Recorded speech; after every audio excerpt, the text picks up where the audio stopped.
What's going on, everybody? Let me get everything loaded up on layout, and then we'll check audio and get started for today.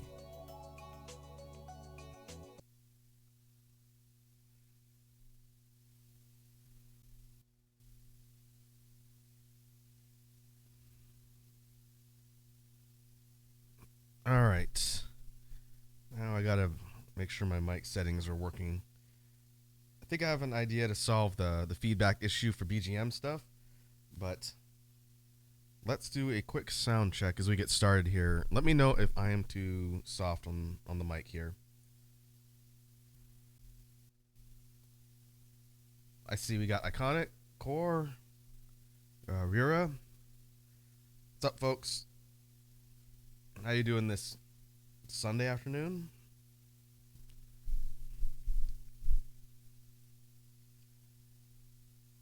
Core says a little bit quiet. Okay, let me see here.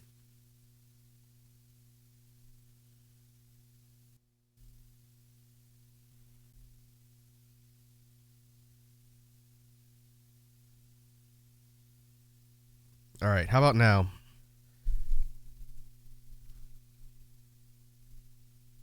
I think once we actually get some beatbox noises here, it'll be a little bit more audible, but let me see.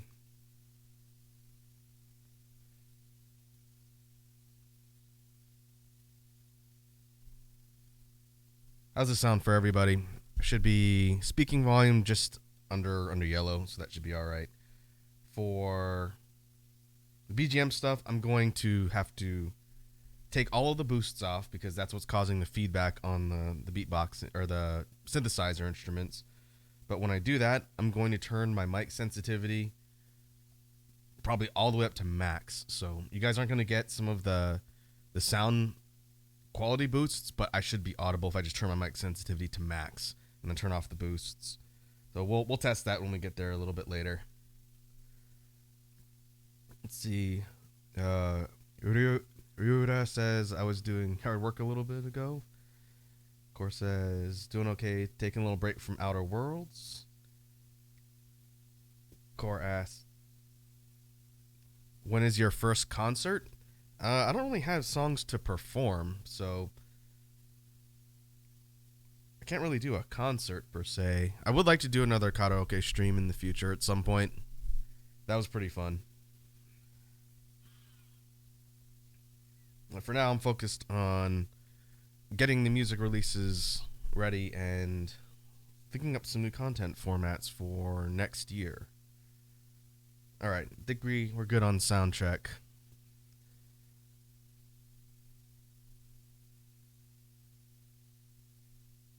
Core says, I missed the last one, so I'd like to be there for the next one. That's fair. I don't know when I'm going to do another one of those. It requires a bit of setup and prep on my end, but if I end up deciding to do one, you'll know about it way in advance. There'll be plenty of time for people to know when we're going to do that. I would like to do a Japanese music karaoke stream. I think that would be fun. But we'll see. Core says, Raku, you should start on Christmas songs because Christmas is apparently tomorrow. I could also not. Every time somebody hums a few bars for All I Want Is Christmas, then it stays in my head for days.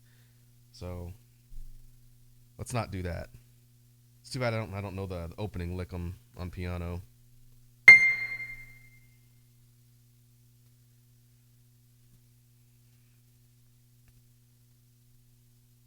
Of course, as she has been unfrozen.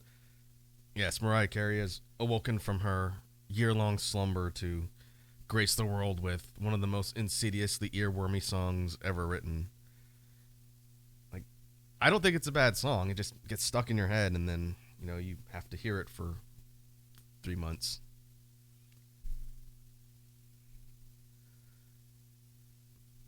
All right, so what are we doing today? Today we're going to be continuing some of the discussion from last time regarding the sound inventory. Today is going to be focused on basses and bass techniques, one of my favorite things to talk about. We'll start with warm-up, work on some real quick basic beatbox, patterns and get everything kind of warmed up. Then I want to talk about a specific drill that I was tweaking last night that I think will be really interesting for the technicality side of beatbox technique. We'll go through that, and then we'll do the sound inventory, talk about basses, and then the remainder of the stream will be devoted to coming up with BGM ideas again, using our good friend Synthesizer Kun. Core says, it's part of why I don't work retail anymore. Yeah, I hear that. I used to work retail back when I was... Technically, when I worked in the kitchen, I was also working retail in front of the house at the same time. And I do not miss the seasonal soundtrack of 8 songs. And also, I worked in a grocery store, and that was even worse. Like 8 hours of the same 6 or 7 Christmas songs ad nauseum till your brain falls out. Hey, Sour Lad's here. What's up, Sour Lad? I hope you're feeling better.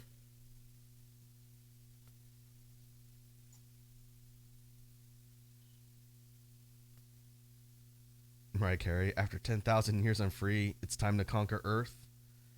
Well, it's a good thing she doesn't have an army of disposable, putty-based characters and or giant monsters.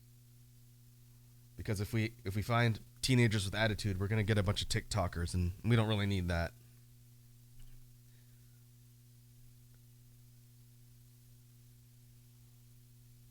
All right, so let's start with some warm-up, do some real basic stuff, and then we'll go straight into technique and sound theory / sound inventory. So let's go ahead and get started.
All right.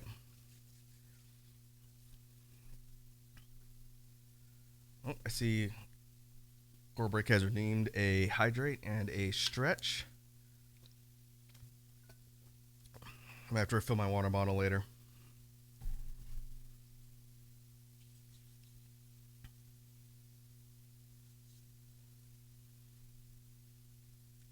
reviewer says Mariah Carey has nothing against a Gundam. I'm pretty sure she's become an eldritch horror at this point.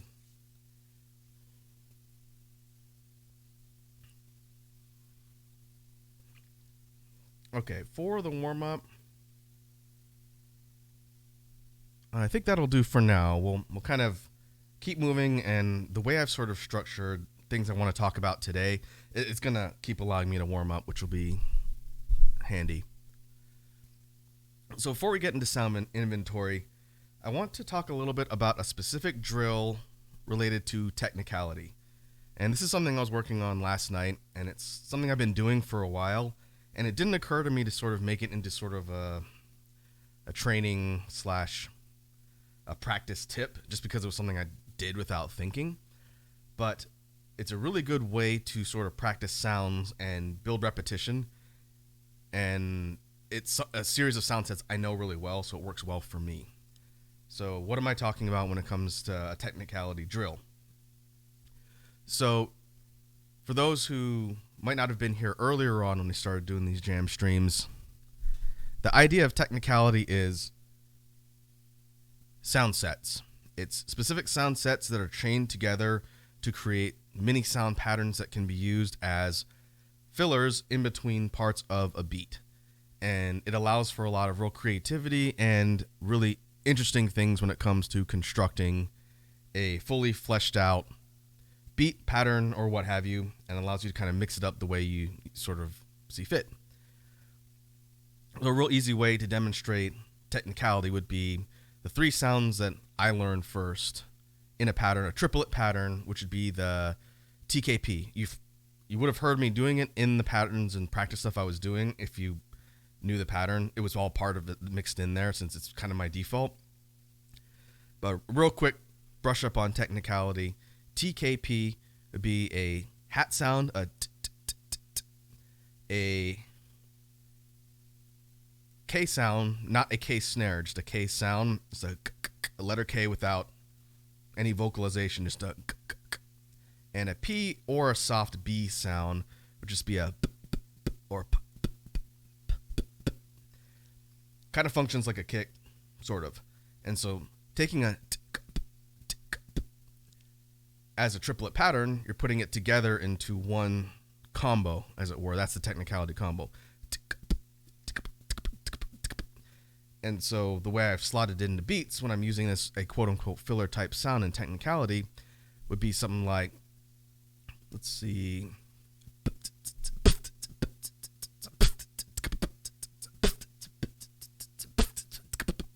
That's a really kind of simple example of how I use it. But you're hearing that filler sound in between other parts of the beat, and it's adding complexity and kind of layers to the sound set. And like we've talked about on streams before, the whole idea of technicality is just repetition and practice. And we talked about the TKK, which uses a rim shot, and it's a different triplet set for sound, and that sounds like. And you can use that as a rapid filler type sound as well. And we've talked a lot about how it's one of the ones I'm trying to get better at because I didn't learn it initially.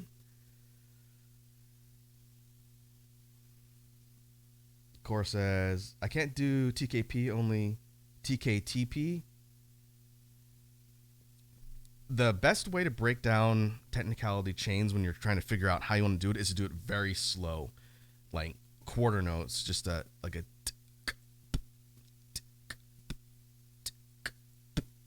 because so much of beatbox technique is muscle memory and getting your mouth to kind of automatically adjust to the different positions for sounds you're trying to make. So as you do it, your ability to do the chains and technicality gets faster over time as you practice, and you get this sort of muscle memory for doing those sounds. So like if you're starting with the TKP and you're just doing the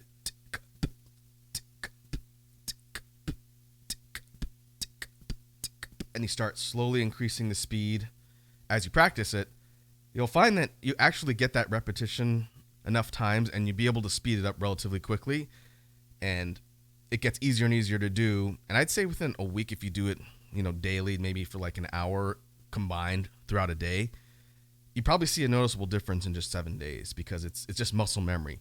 And so you go from,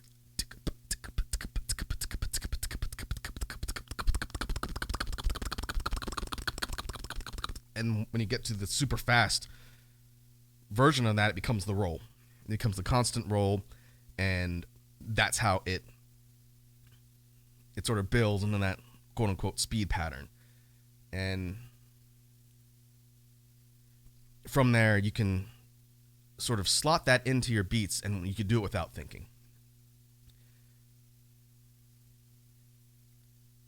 Cora says, so I just have to TKP slowly and repeatedly? Yes. So all of the sounds in technicality, you start slow, and it sounds really basic, and it's probably really boring at the beginning. But you start real slow, and then you just gradually increase the speed as you get more comfortable with the mouth position of the sounds you're making.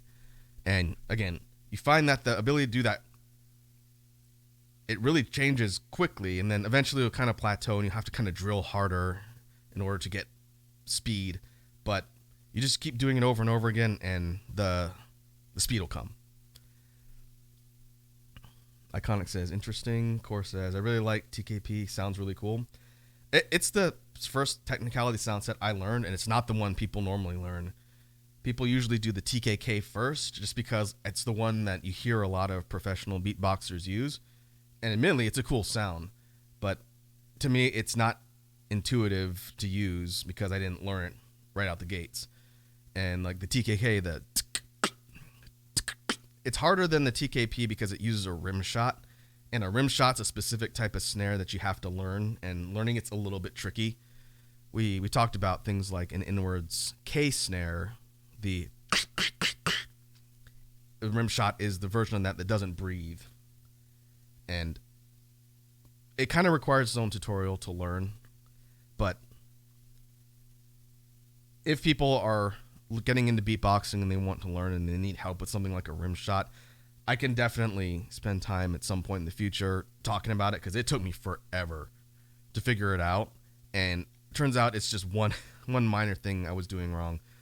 So that's one thing I'll just kind of throw out there for specific sounds. Some of them are trickier than others, but once you learn them and figure out the mechanics and the technique, then you just start applying them to things like pattern construction or technicality. And so like for the TKK, I'm still working on getting speed down to get like the constant roll for TKK, but I'm getting close. I had to start with just the just like we were talking about with the TKP, and then as you get faster and faster, you go from that to like, but keeping it clean as you get faster is also part of practice. I wish I was a little bit cleaner with it, but we'll get there. Cora says, so the way I've done beatboxing is I just kind of slam my tongue against parts of my mouth, like my teeth, or the roof of my mouth, and it makes a clicking sound, kinda. It sounds like you're talking about a regular click, just using like tongue suction or pressure on the roof of your mouth. And that's something most people have probably done at some point in their life, right? If you've ever had to make that sort of sound, it's like I don't know if you're, I think like finger guns, but that's a beatbox sound too. It's just a click. You can use that as kind of like a snare too. You can do something like,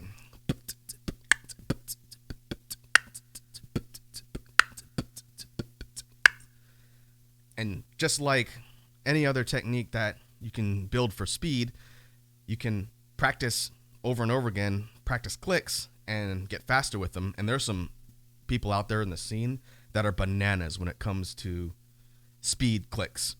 Like, you can start going from like an eighth note, and then you start dealing with faster patterns as you build up that tongue strength, and you might go from that to like,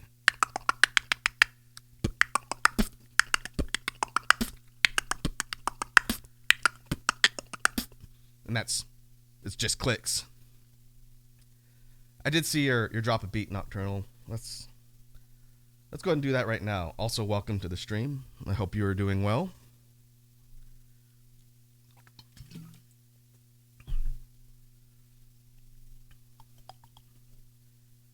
Core says, yeah, but I'd like to change the sound of the click by adding letters to it like B and K. I'm trying to think of how that would work, since most of the variations people do on a click is mouth shape to change the way the click sound comes out. They're not doing the click in any other part of their mouth because that's a little bit difficult to do. Like you could do like a kick to a click, come like, but combining them is a little bit difficult because you're using your tongue to create the sound and your mouth to, create an additional sound. But if you just play with mouth position, you could change it from like a, and that's just opening and closing the opening of your mouth, like from an E to an O sound while you're doing the click, and that's how you're getting like a kind of a pitch change, and the sound is going from like a,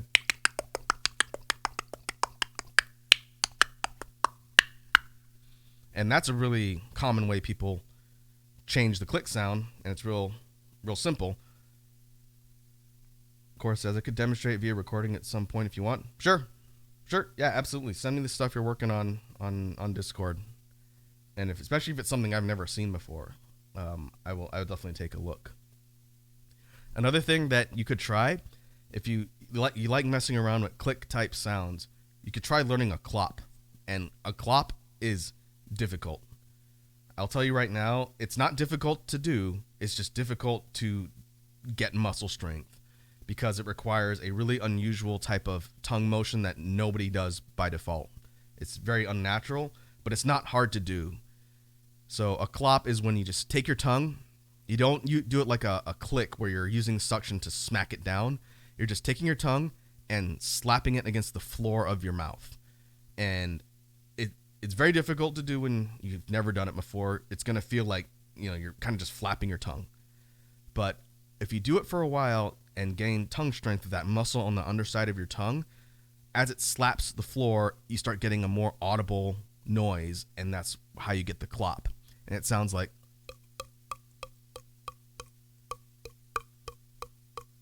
it's going to be a little bit softer because it's kind of a softer sound until you build up that muscle strength, but it's literally just slapping your tongue against the floor of your mouth. Anybody can do it, but it's going to feel really unnatural and weird, and you're not going to get an audible sound. When I first started learning clops, I thought I was doing it wrong because for a week I was just trying to smack my tongue against the floor of my mouth, and I was getting nothing but like a splat sound. There was just nothing that came out. After a couple weeks of doing it consistently and just practicing, I started getting an actual resonating noise. And then the more I just practiced and got that tongue strength, that's how I got it to where it sounds like now. And my clop's not super strong, admittedly. It could be a lot better. I don't practice it a ton. But the more you get that muscle strength and get used to being able to smack your tongue against the floor of your mouth, the more audible the sound gets. And you can do things like a hollow clop, which you open your throat up while you're doing that smacking motion, and it goes from just a to a, gets a little more hollow and echoey. So people do stuff like very regular clops and hollow clops. You might get something like,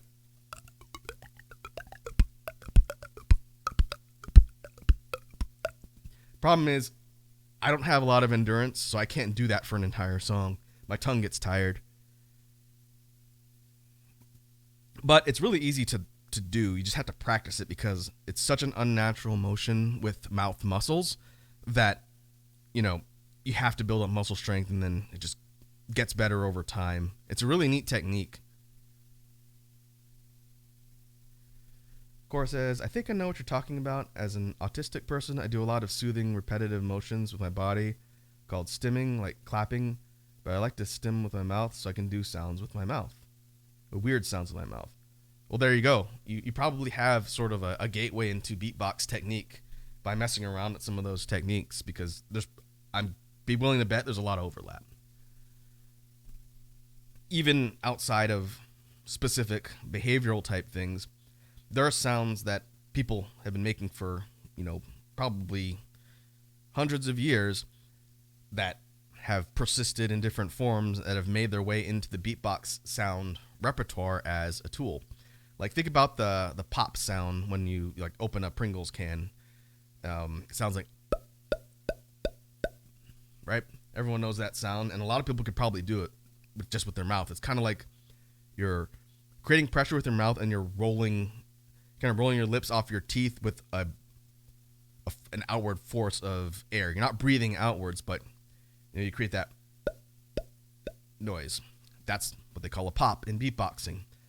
And by building that sort of sound out, you can slot it into beats as well as an additional percussive noise. And you could hollow it too. It's a little bit more difficult to do because you have to open your throat and do the motion. But if you do that, it goes from to gets lower. And so you put that in the beat, you might get something like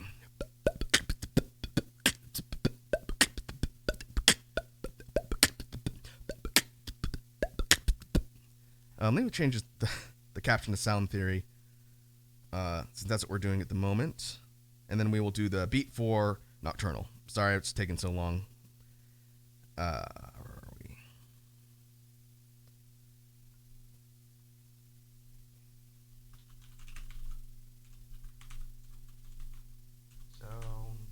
Sound theory. All right.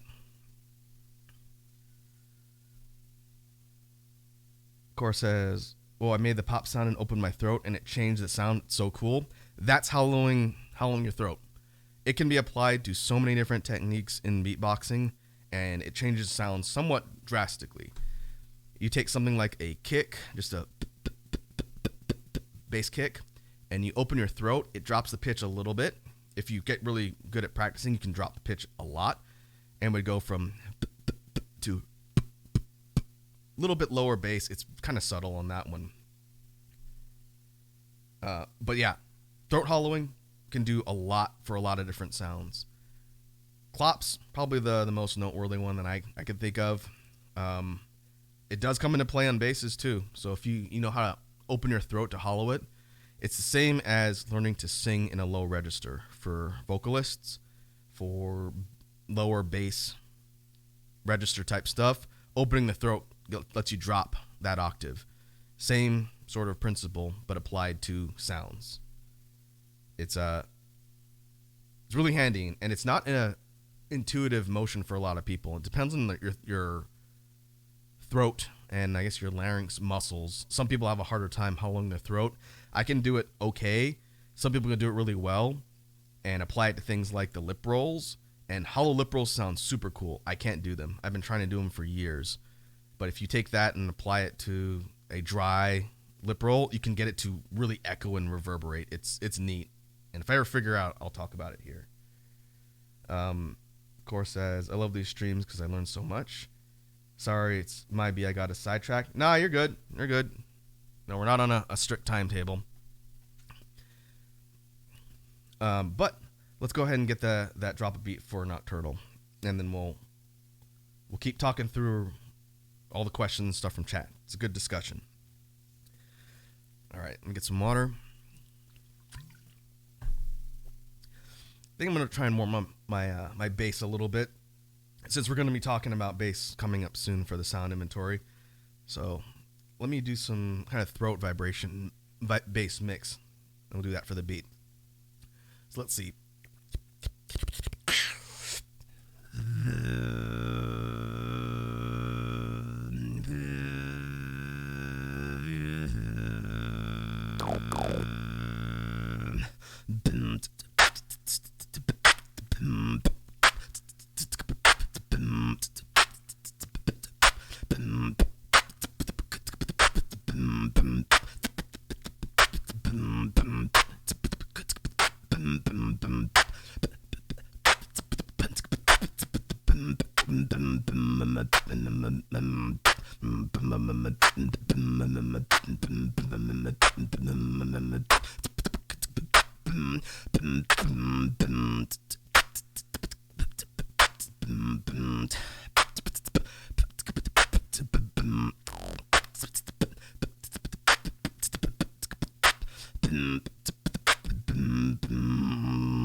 Hey, first time chat from Microphone is Sing. Micro says, I'm screaming, how is it that I hadn't followed you before? I don't know. But welcome to the Beatbox Jam stream, Micro. For those who don't know, Microphone is Sing is a fellow VTuber, and she is a singer, and she's a very talented singer, so you should all definitely go follow her and keep an eye on the work she does. But welcome to the jam stream. We are talking about beatbox sound theory. So if you've ever been curious about beatboxing or beatbox technique, then we are going to be talking about that for a stretch here. We're going to move on to what I'm calling the sound inventory, which is kind of like a catalog of specific types of sounds in beatboxing, kind of like taking literal inventory of different sounds within a set. It'll probably make more sense once I actually start talking about it. And then after that, we will be spending some time creating some BGM tracks for future use using our good friend Synthesizer Kun.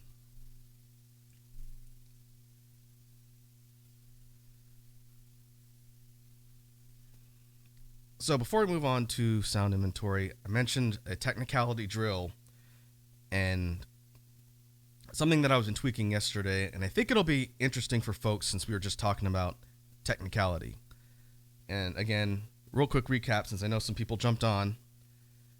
Technicality is using specific sound sets to create combos and chains to be plugged into larger patterns in beatboxing. And so we talked about the TKP, which can be used as a triplet pattern and slotted in between different beats. Real quick example, again, for folks that were jumping on more recently, you put that T sound for a hat, a K noise, like the letter K without a vocalization, and then a P or a B sound, and you create a sound set with those three noises and slot it into a beat, you might get something like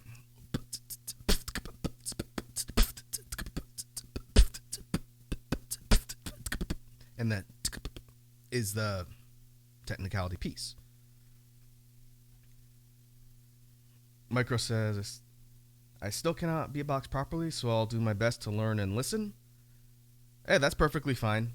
These streams are meant to sort of explain things in beatboxing for people who might be curious, and also give me a chance to sort of talk through it, so it forces me to learn material better. And so feel free to drop questions at any time. Anybody who's sitting in chat, if you have questions on anything I said or did, feel free. We could talk about it. That's the whole point of these jam streams. So drills in technicality, part of what gets consistency and speed is just doing these percussive chains over and over and over and over again till you get better at them and you get muscle memory and endurance. So this drill I've created, I call a circular technicality drill just because it's a repeating drill you do over and over again, and it gets practice on all of the sounds, and you just do it in a loop, over and over and over and over again. And I got to think of the notation for this one. I have to write it down in the future, but it is basically strings of TKPs, hats, and an outwards K snare as sort of the beat punctuation in the entire set. So an outwards K sounds like real sharp, kind of crisp outward sound, uses mouth pressure and no lungs. So I guess the easiest way to kind of illustrate how this circular drill works for technicality is just to do it, and then I'll talk through the different parts. And so it starts with a BTB, TKP, K snare, and then a kick loop back to the beginning. So now I got to think about it since I was just doing it for the stream, but we've been talking so much, I need to make sure I'm remembering it correctly. So the drill sounds like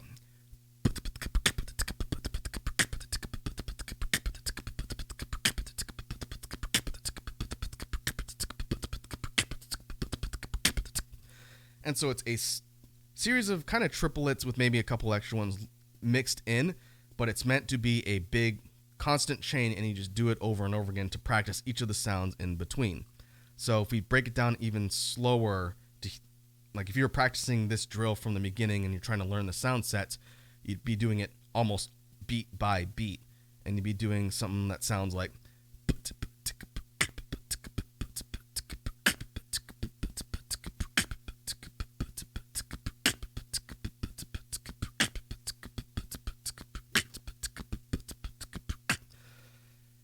and doing that over and over and over again, it's forcing you to practice keeping on a beat. And you can even use a metronome, which is even better.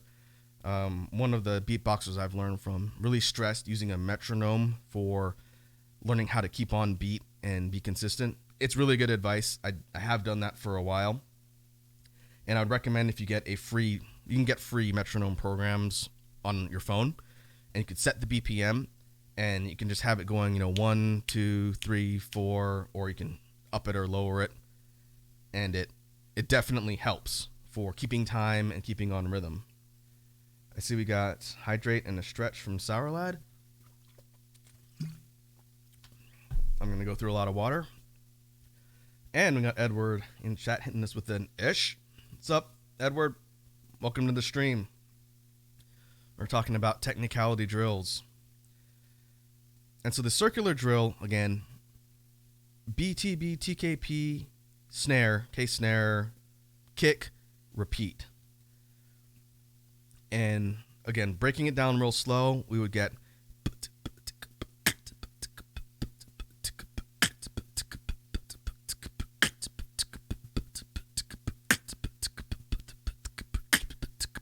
there's kind of an extra kick in between each of the triplets to keep it moving seamlessly, but you're essentially connecting them all in a sequence, and then you're looping it back to the beginning and just running through it ad nauseum.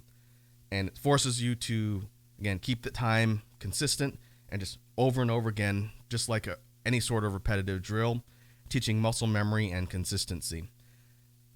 And so what's kind of interesting about the way this particular series works is you can swap out different sounds and change what you're practicing on the fly, or you could make real subtle adjustments to the rhythm and all of a sudden the entire loop changes. But before we get to that, to kind of demonstrate the speed aspect, you're starting off at a real slow pace when you're learning, and then over time, you're getting faster with it. So as you're going from the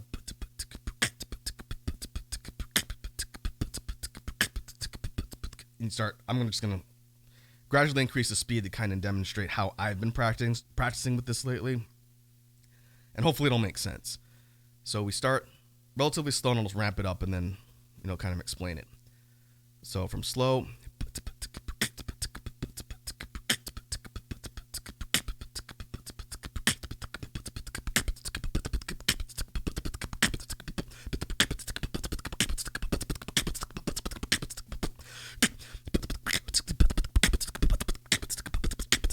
And from there, it gets a little bit hard to maintain, and that's what I'm working towards. Because, I can try and, go as fast as possible, but it's going to be super messy. But as you're increasing the speed of the pattern of sounds, you start changing different parts to switch up how you're practicing.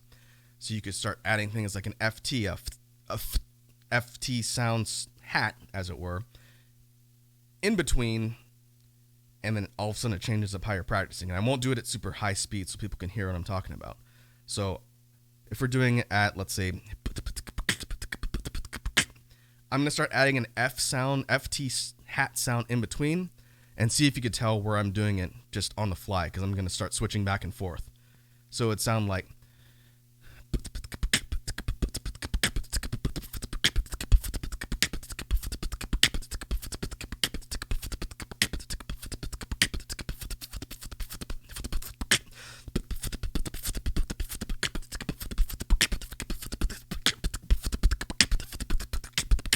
and it starts, again, it'll get messy if I just start throwing in FT hats all over the place. But you can hear really subtly, same rhythm, essentially, but you're switching out certain instruments, and all of a sudden it's forcing you to learn how to jump between different techniques or sounds on the fly as you're practicing, keeping in the same rhythm.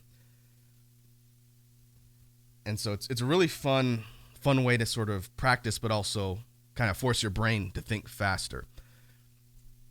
And you could do something like taking that same circular pattern, and then one of my favorite sounds that I don't hear a lot of people using is the zip sound, which I write as ZP in the beatbox notation, and it sounds like it's a very fast. I treat it like a hat, like a hi-hat type sound, and it's very quick, so you can slot it into patterns just like the one we're practicing relatively easily.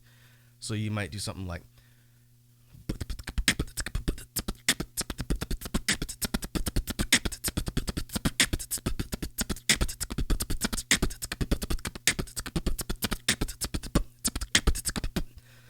and that one's a little bit weirder to do, and I'm not as good at switching it on the fly, but you're taking the and plugging it in just like you were doing with the FT sound.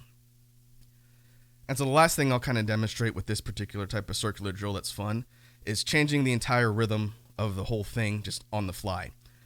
And this is what I was doing earlier as I was, washing dishes of all things.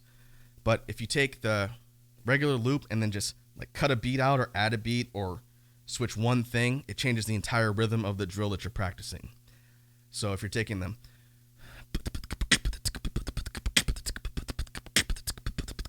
switch,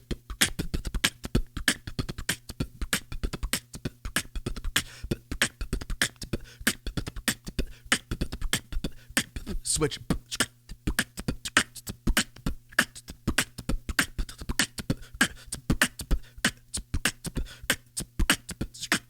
switch,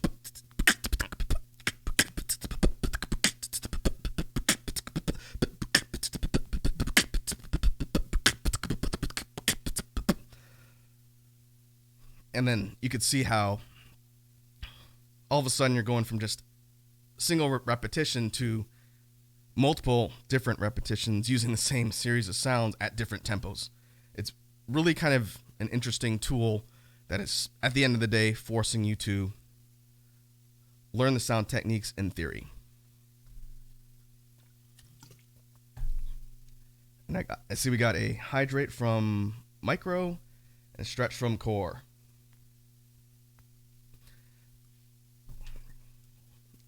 You definitely go through a lot of water doing this, especially when you have to talk and explain what you're doing.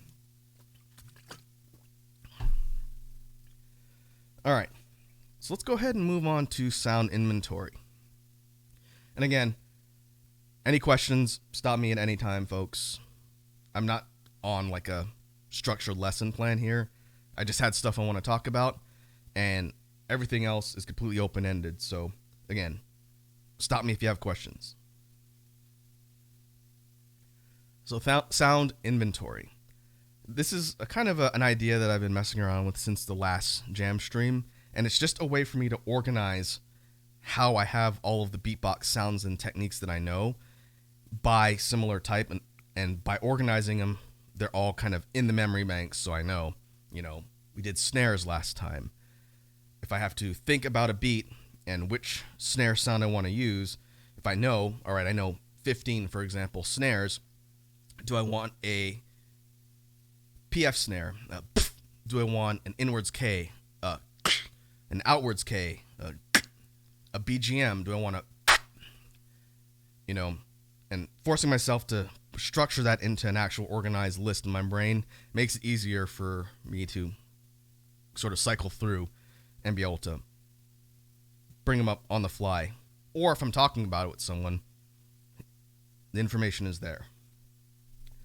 So we're going to talk today about one of my favorite techniques in beatboxing, basses.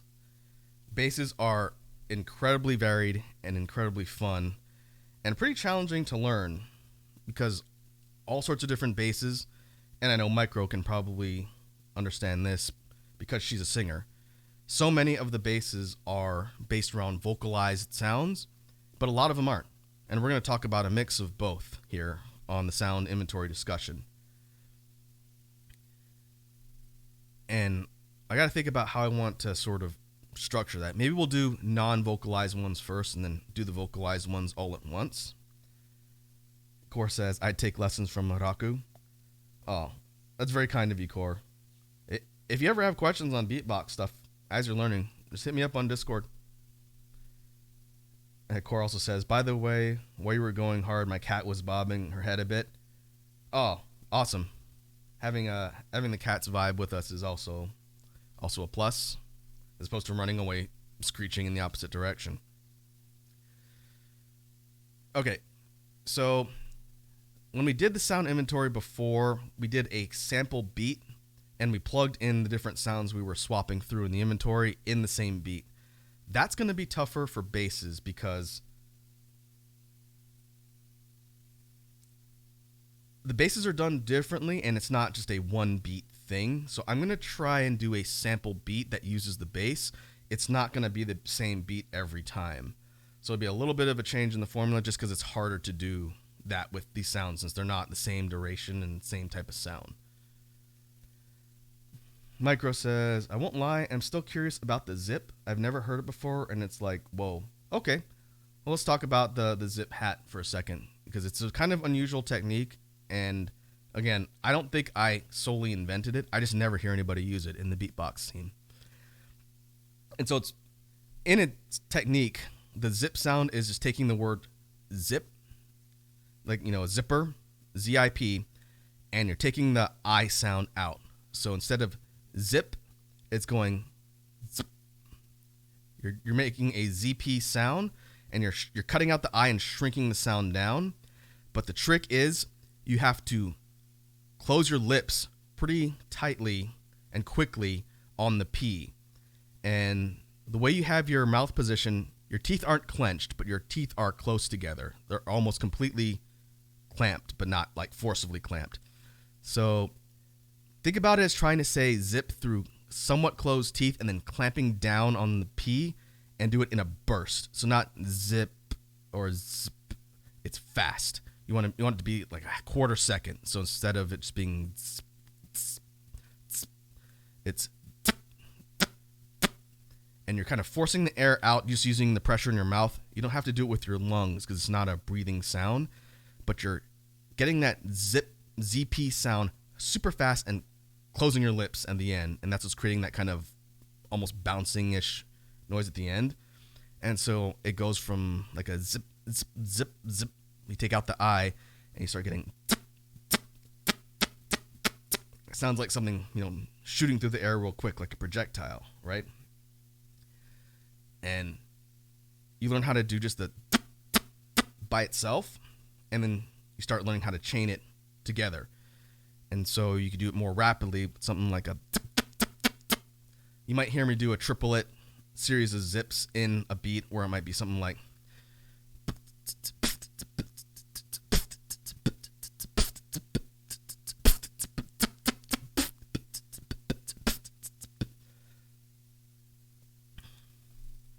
Oh, hey, Prince Lemon is here. We got the Prince in the chat. What's up, Prince? A fellow beatboxer. Hey, welcome to the stream, man. Good to see ya.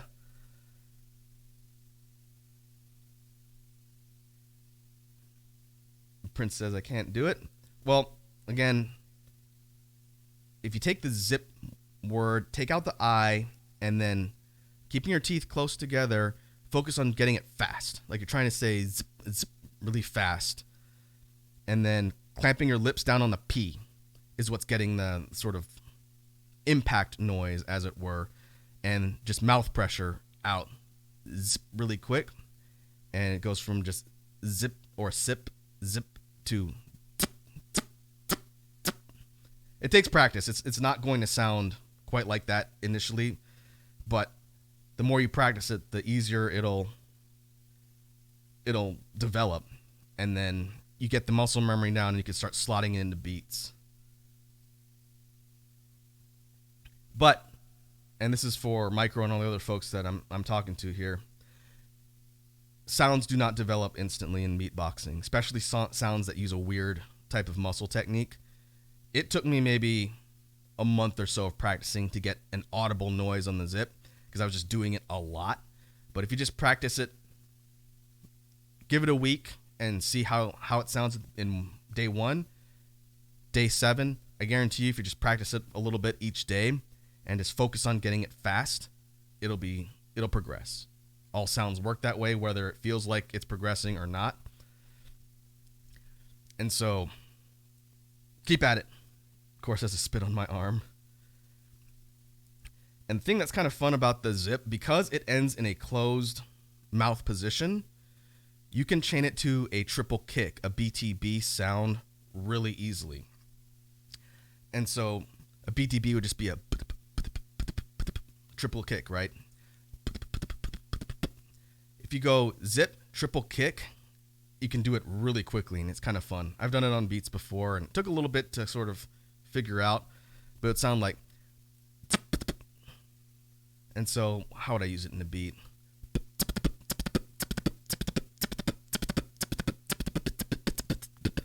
Yeah, so like that.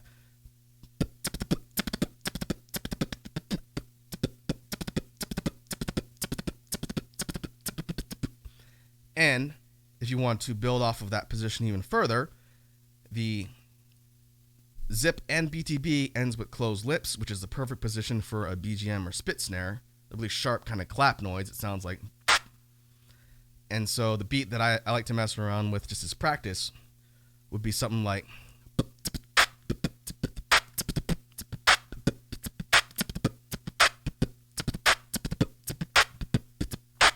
And it's all in the same mouth position, so it's really easily moved between with the different sounds. Super fun and really interesting to mess with. Micro says, now I get it. Oh God, that made it work so much better. Hey, good job. That's 90% of the sounds in beatboxing. It's just practicing it and figuring out the sound, and then it clicks, and you figure out how to do it, and then you just practice it, getting it better. That's all it is. And it helps to be able to bounce what you're doing off of someone else, because if you spin your wheels, it's kind of tough, but if you know someone who can do the sound and tell you what you're doing wrong, that helps too. So that's why, again, I feel free to hit me up if you guys have questions on beatbox stuff. It's all good. Micro says, all right, so I need to sign up for Raku classes. Well, I'm not really an instructor for beatboxing, but I like to do these jam streams to give people an opportunity to learn and ask questions, because, you know, that's why we're here. All right. So let's talk a little bit about sound inventory with basses. So we'll do the unvocalized basses first, since they kind of lump into their own class of sounds. And we'll start with lip-based basses first. So the first one is lip oscillations, the first type of bass I ever learned when I was just starting out. And lip oscillations sounds like. And if we put it into a sample beat, you might get something like.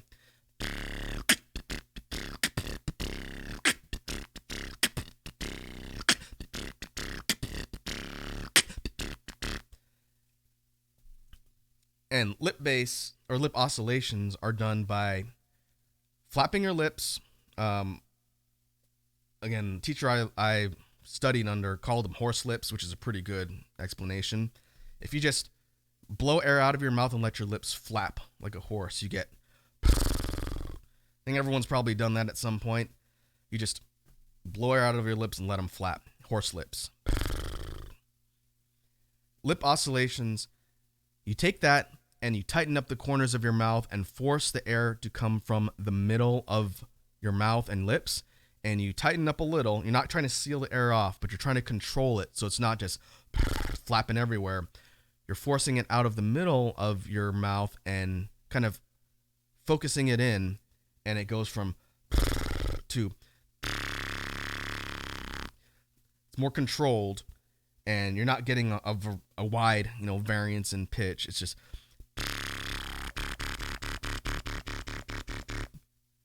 I see Cora is testing out the sub emotes.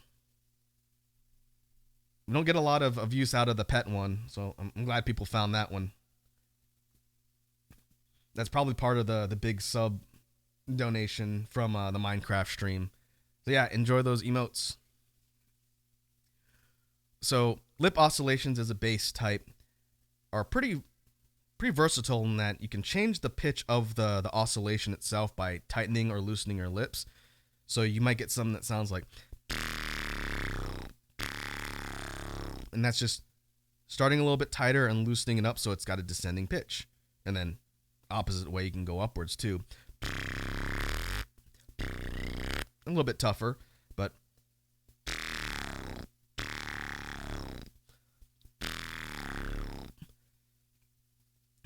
and the neat thing about lip oscillations is you can vocalize them. So again, this is not by default a vocalized bass, but if you hum or sing behind the lip oscillation as you're doing it, you can either octave it or harmonize it or just add a matching pitch. So just by going, a simple hum on that noise, then you get a,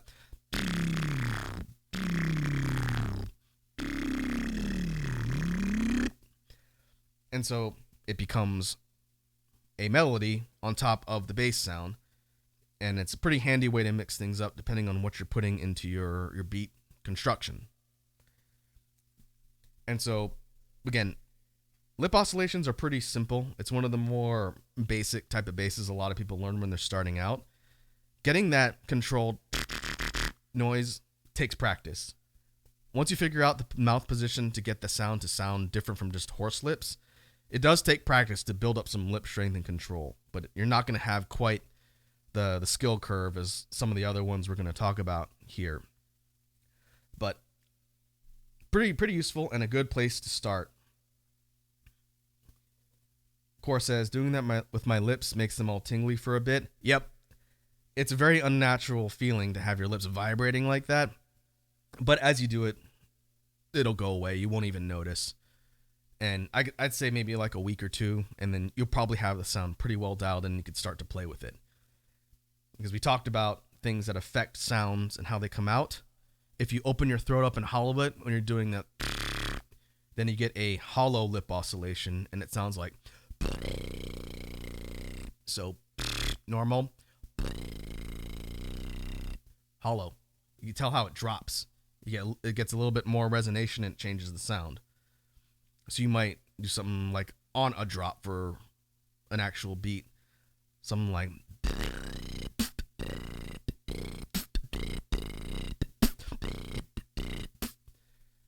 and just by adding a throat hollowing changes the sound. And Core says, when I did it, it sounded kind of like an engine idling when I did it hollow. Yeah, that's pretty much that effect of giving the sound more space to echo. That's how hollowing works. And by echoing, it changes the way the sound comes out. Super handy way to switch things up. And if you can do it by default and it feels natural, that's great, because again, hollowing doesn't come easily to everybody.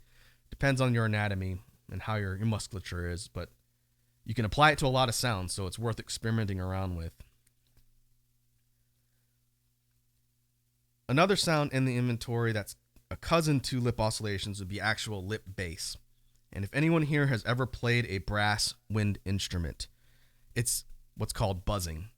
And I need to practice this more because I'm not too good at it, but it is a super powerful technique when it comes to melodic basses. So unlike the lip oscillations, which is more loose but controlled, lip bass is a much more tightening of the lips to get a buzzing sound. And it sounds like, mine's not super clean, so it breaks up at the end there. But when you do that, you combine it with sung notes, just like we did for the oscillations, and you could do some really cool hybrid sounds with lip bass. And it's something I want to get better at because you can really do a lot of cool melodies with it. But if you combine it, you take that buzzing noise and you put either a sung note over it or even like a throat bass, which we'll talk about shortly. But it goes from a to a, and you're basically creating a filtered bass. I'm not too good at it. A good dude from the scene is Gene Shinozaki from the States.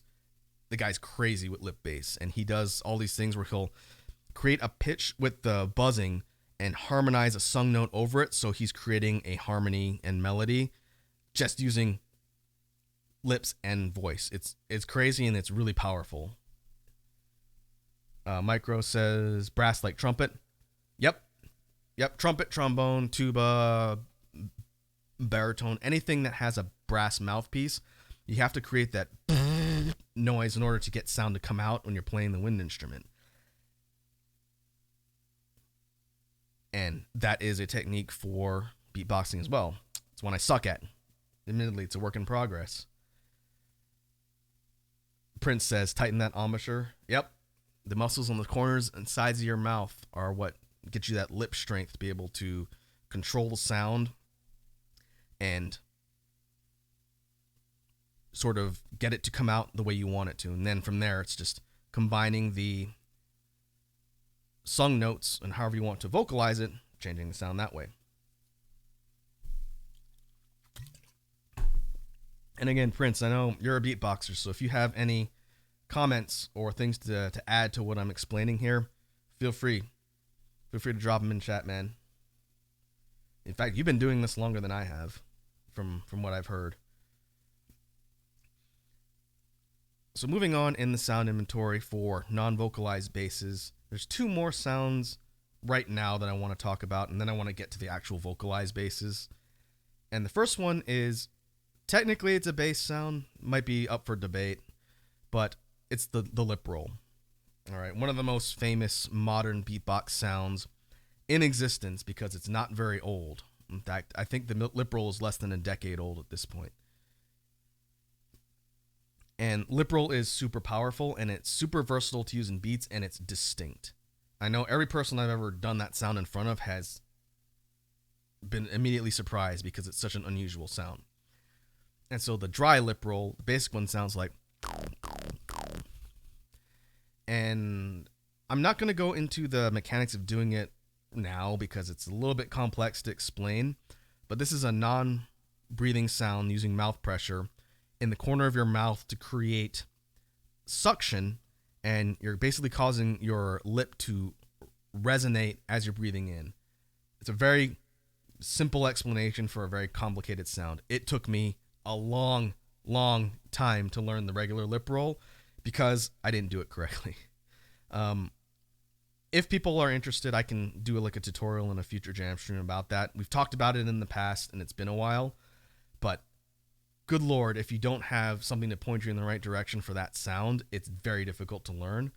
But once you do, it's a really, really versatile sound to plug into different beats because it adds like a synthy type noise. I consider it like a bass because it's a lower register sound. But if we're talking about a sample beat, we do sample beats for these to demonstrate them. For a lip roll, make it something like...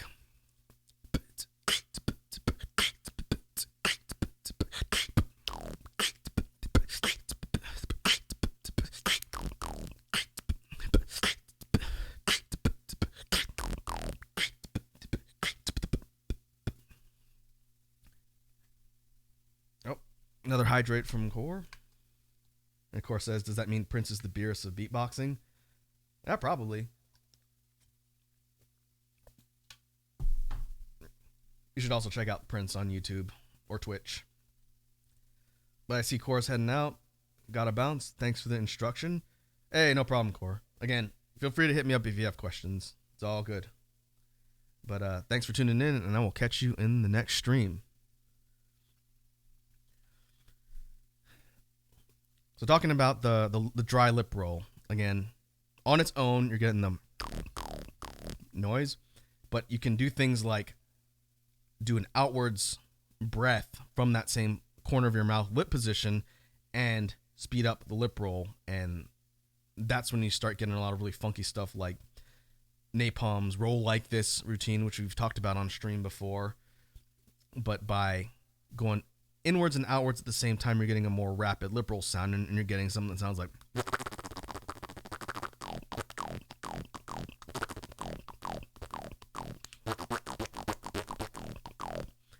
And once you know how to do the technique and you get really good at controlling it, you start being able to do it faster. And one variation I've not really seen people use too much, but I'm sure it's got to exist out there because I can't be the first person to think of it, would be a super tight high-speed lip roll and it changes completely from that kind of synthy noise to something that sounds more like a muted synth, and that one sounds like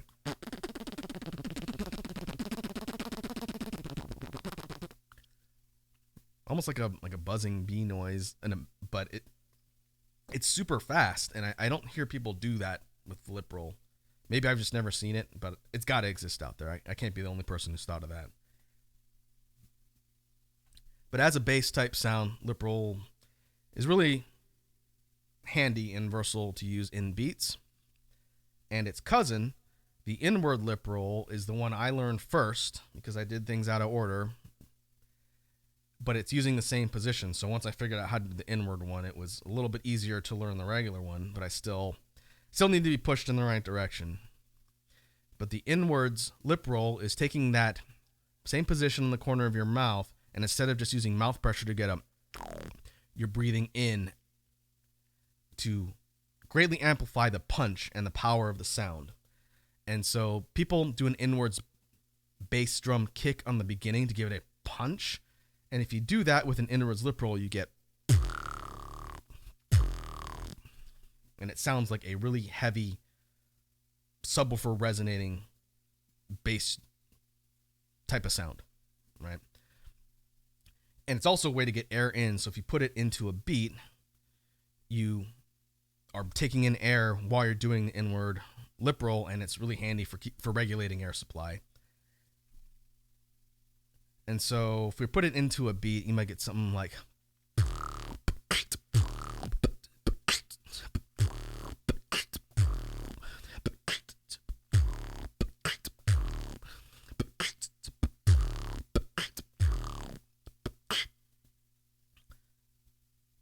and one of the fun things about the inwards lip roll is you can change mouth position to dramatically affect how that sound comes out. In fact, you can change things inside your mouth and with your lips to change the way that really low resonating bass sound comes out. And it's pretty dramatic how it changes. So if you loosen up your mouth and create a bigger opening when you're inhaling and creating that sound, instead of getting you get a lot of that reverberation drops out, and it sounds more like an 808 almost.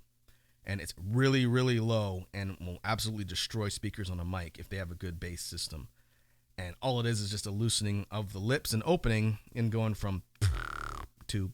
And I use that one a lot. That's one of my favorite noises. It's very powerful, and again, you get even more air because you're creating a bigger opening for the airflow to come in. Another variation on the inward lip roll would be to create a restricted airway and pitch the resonating sound up. What I call a siren lip roll, just because it's much higher. I think people do this as well, but I don't see it as commonly. So it's kind of become my default for the inward lip roll. And if you do that, you get, and all it is just raising your tongue up to create like a cat noise while you're doing the inward lip roll, and you get much higher. And if you just lower your tongue, you get it to drop in pitch. That's how you're getting a.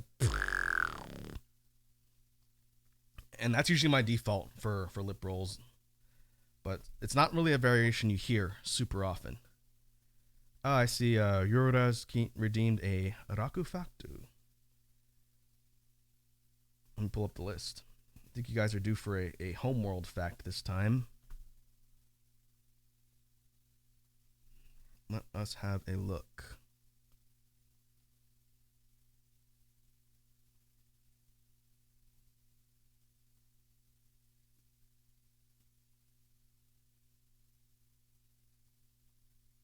Actually, I'll give you folks a true fact. So that redeem is for either a fact about my home planet and where I come from, or it's a true fact about me personally.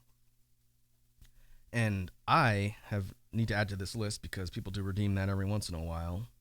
But we do have some new folks here, so this might be news. My favorite VTuber is Mori Calliope, and I think I've mentioned that before, but it's been a while. Callie is my favorite VTuber and the one who inspired me to get into VTubing to begin with. And so shout outs to the Reaper who's also a rapper and a singer and a gamer.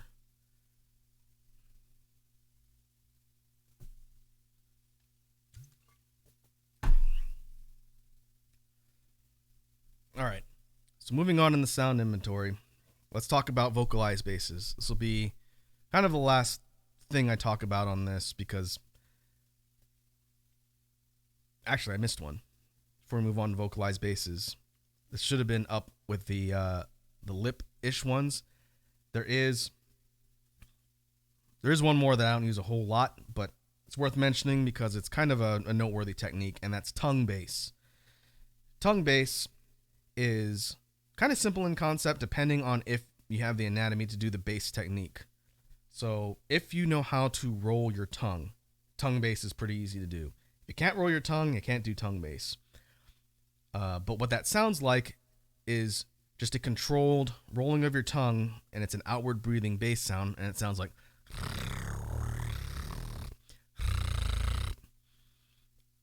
I think anyone who speaks a language where you roll your tongue probably knows how to do that. You're basically tightening the corners of your mouth with your tongue up and forcing the air over your tongue to get it to rattle. And breathing outwards and getting that tongue bass, you can change the way it sounds by changing the opening of your mouth from like an ah to an o, and that's how you're getting a. And if you put it into a beat, I use it on a lot of dubstep type beats because it works well for drops. But something like that might sound like.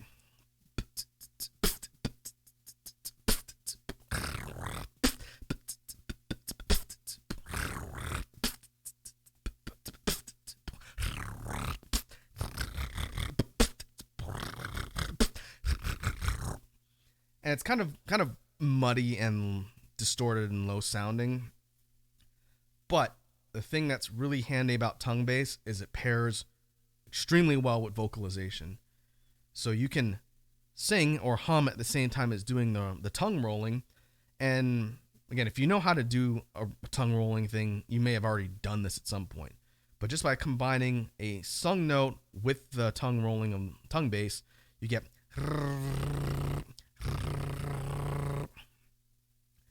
And so you can change it by pitch and do something like.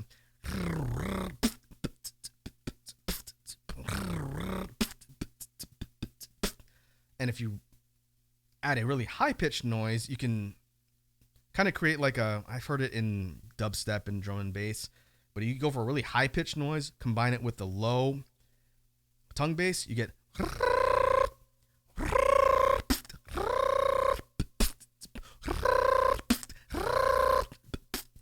And it's kind of a neat technique that you don't see super often because I don't think it's as popular. But just by combining a sung note with rolling your tongue, there you go. You have tongue bass. Kind of simple in concept. Takes a while to sort of refine and master, but the concept, again, it's not necessarily the most obtuse thing to learn. So if you can roll your tongue, you can do tongue bass. And you have a leg up on people who can't do it at all. But combining it with vocalization, it's pretty handy combo for a bass sound. Okay, last stop on sound inventory for basses that I'm going to focus on today is vocalized basses, and probably the area that I focused on the most when it comes to what I've learned. First one. Probably the first vocalized bass people learn when they're just starting out in beatboxing. Throat bass. And throat bass is done by tightening your vocal cords and forcing the air through them to get a layered sort of distortion on the bass itself. And I can try and break it down if people are curious as to the technique. It's a little bit complicated to explain for throat bass, but it sounds like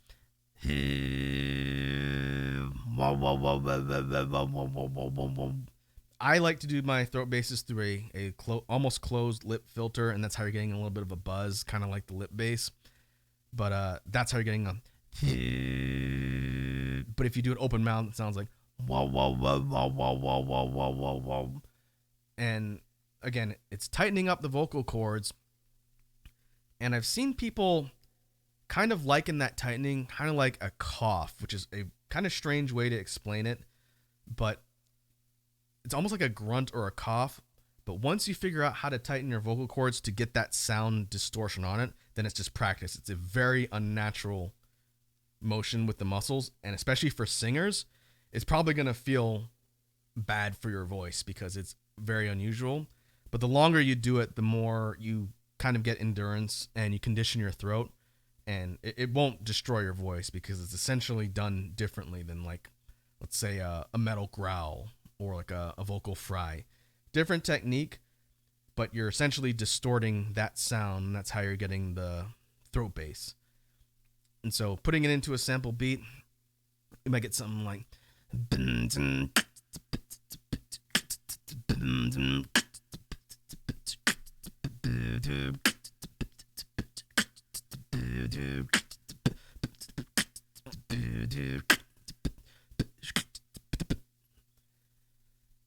and like anything that uses your voice, it is completely open to being able to pitch up and down in all directions. And so you can go super high and mid range for the pitch. As soon as you start to go low, you transition to cousin of throat bass, and probably my favorite of the basses that use your voice, vibration bass. And vibration bass is tricky. I know learning this one wasn't too tough for me because I learned throat bass first, but it's still using your vocal cords and using your vocal cords as a distortion layer on top of the sound coming out. But unlike throat bass, which is tighter and higher up in your vocal cords, vibration bass, you actually open your throat and you loosen them because you're dropping the pitch lower and lower, and you're getting a lot more of a reverberation and distortion on it, hence the name vibration bass. And so if we think of the range, at least for me, if we go for throat bass and just sort of drop it, I can tell when it's going to transition to vibration because I have to switch in order to get lower. For me, I can only push throat bass so low on the scale before I have to switch and change the technique. So if we think of where it's placing and we go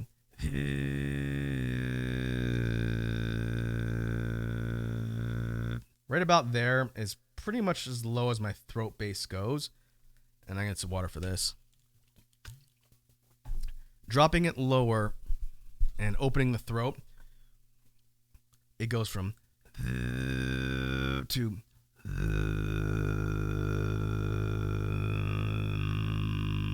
if I close my mouth, you can hear the reverberation a little bit more, but that's when it's switching to vibration bass because you're having to open your vocal cords up and they're resonating a lot more. And so if you compare it to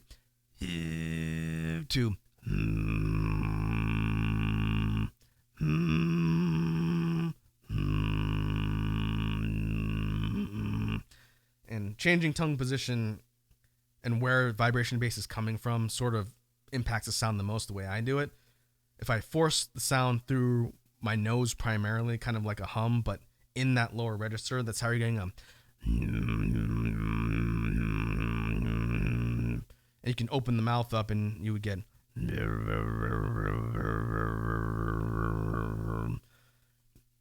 and if you want lower end sounds on vocalized outwards basses, usually your options are either vibration bass or the next one we're going to talk about, vocalized chest.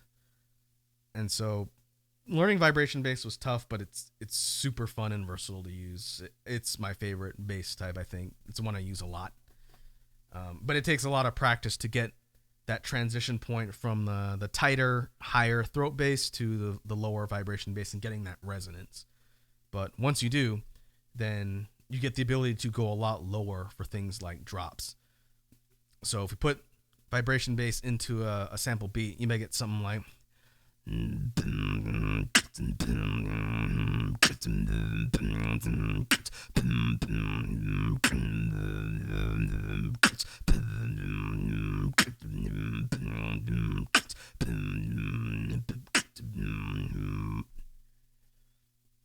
it will wear your throat out faster So vibration bass is another endurance training one that you just have to kind of practice and get conditioning. And it's even wearing on my voice just because I've been talking for an hour and a half. But super fun, super versatile. If you want low, heavy sounds in your beats, vibration bass is worth learning. Really neat variation. All right. Last one in the sound inventory that I'm going to talk about today, without getting into a couple variations we've talked about before, is vocalized chest bass. And I see Sarah Ladd will be right back. All right, dude. We'll be here. Vocalized chest bass sounds kind of similar to vibration bass, but it focuses on a lower resonance without a lot of rattling, if that makes sense.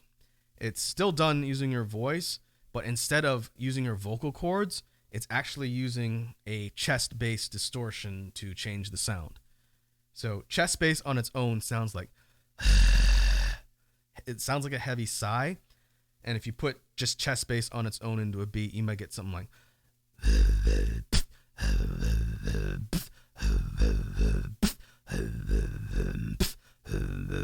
and it's not really got a melody. It's kind of just more of a distortion, but it's got a heavy rumble.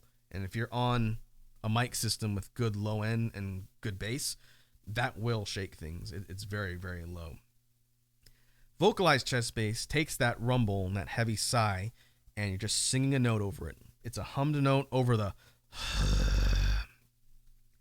and it's pretty interesting how the sound changes, because you would expect it to be like a rumbling melody sound, but when you do vocalized chest bass and you combine a hum sound over the regular chest bass, you get whoa, whoa, whoa, whoa, whoa, whoa. And by playing with mouth position, you can get a little bit of kind of resonation as the sound comes out, but it allows you to drop super low without putting a lot of stress on your vocal cords, because it's not using your vocal cords to do anything other than sing. It's relying on that low rumble to really get the kind of bass tones. And so in a beat, you might get something like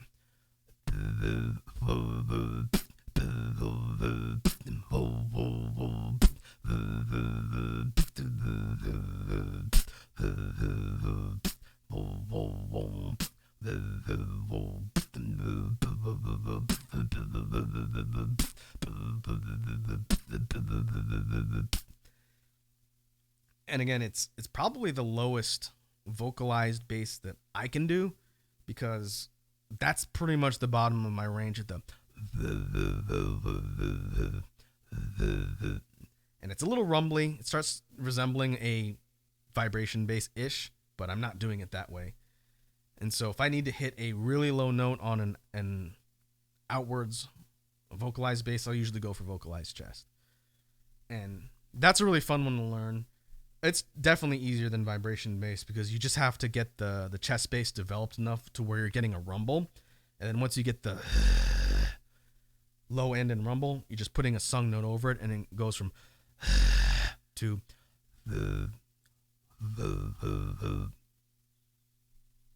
and from there it's kind of developing how you want the sound to come out, and whether or not you want it to resonate in your mouth as it's coming out. And that's just mouth position. But yeah, vocalized chest, that's probably my second favorite of the vocalized basses. Super handy, and also, again, really low. And at some point in the future, before the end of the year for sure, we'll probably devote a good chunk of a stream to inward bass. The Beatbox technique white whale for 2022. Inward bass is easily the lowest bass for like low end range of the ones I know, but I don't feel like I can do it well enough to demonstrate. But I've been practicing it a bit, so we will devote an actual stream to that in the future and explain how it works, how the technique works, and everything else, and compare it to the other ones, because even the lowest vocalized bass I can do, inward bass goes under that. It's even lower, and it's really powerful. One of the most popular bass techniques in all of beatboxing that everyone wants to do, and it is super interesting, just difficult to do. Hey, Sour Lad's back. Iconic says, welcome back, bud. Indeed. All right. So that is going to do it for the sound inventory on basses. I'm cutting it short a little bit just to remove some of the variations. We can talk a little bit about that in the future. But I do want to move on to BGM construction, since that's a pretty fun part of the stream, and I do have something I need to get done for an upcoming project. So let's do this.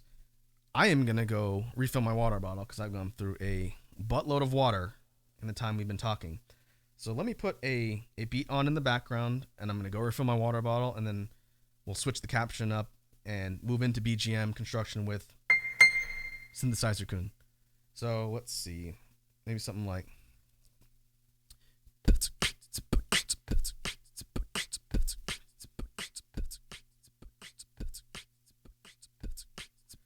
And I can test playback volume here. So I'll be back in 1 sec, and then we will resume. So hold tight for 1 minute, folks.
All right.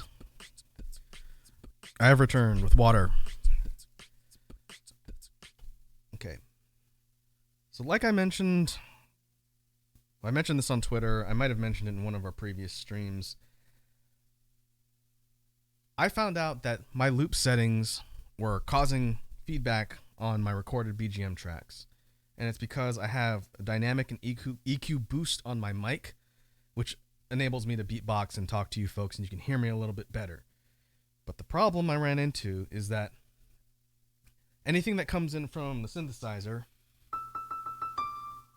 is subject to the same boosts, and as a result, anything recorded with the synthesizer ends up having audible feedback. It's like a slight hissing noise, and I could not for the life of me figure out why my tracks were doing that until I happened to look and figure it out somewhat recently. So I need help from the chat for a sound check here, because I'm going to turn those boosts off because I can't have that feedback on there when we're recording BGM stuff. But in order to make it so you can still hear me, I'm going to turn the gain on my mic for the loop station almost to max, and I'm going to test to see if it causes anything on the actual tracks, if it causes any feedback from that. But I need you folks to tell me if you can't hear me. So let's turn off the boosts. This is what I sound like without the boosts on and about 50%. If I go up to 75%, then it puts me about here. So if I keep the mic levels about here, can you folks hear me? It's going to sound like I've got less things that are making it more full and a little more clean, but just based on volume. If I leave it here, can you folks hear me? Or is it too soft?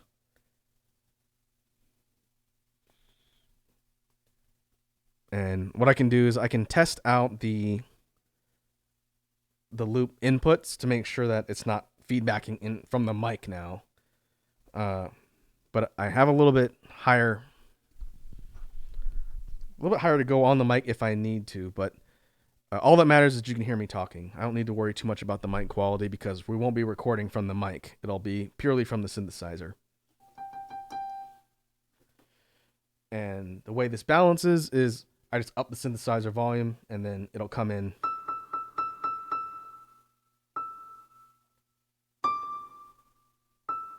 It'll come in loud and clear. So let's make sure the playback recording on the loop doesn't have any sort of feedback from the mic.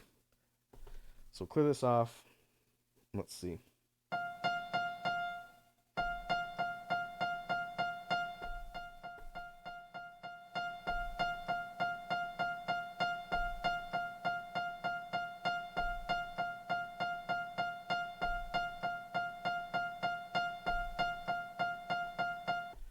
I don't hear it.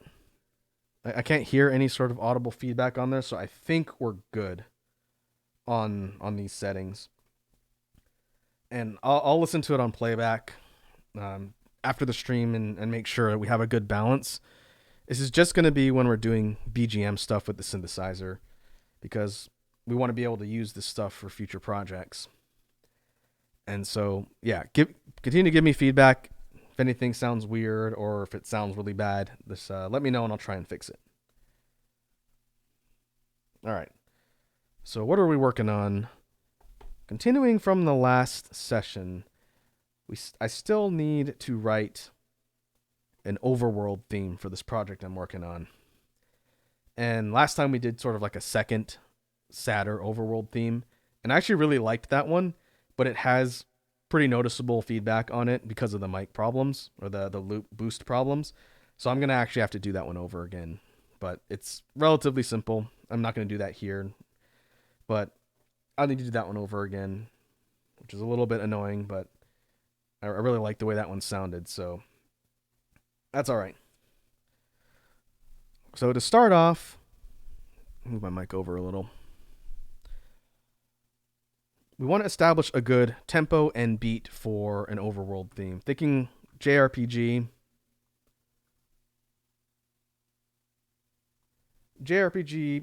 beginning of the game, party setting out on an adventure. We want something that's going to be a little bit higher energy than the sad one we did last time.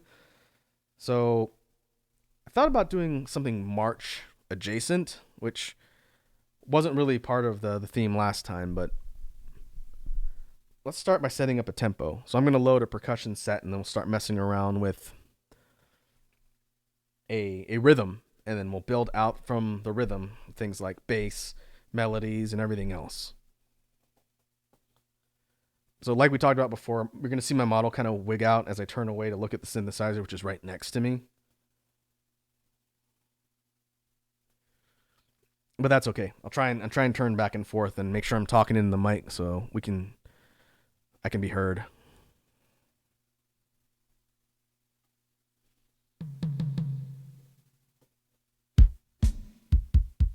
Okay. I think for the percussion stuff, I'm going to cut my synthesizer volume a bit.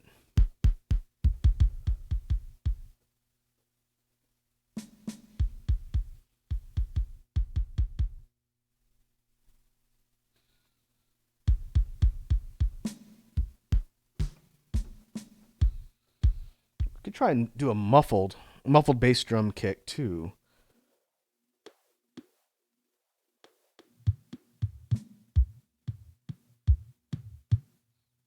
That's with filter turned on.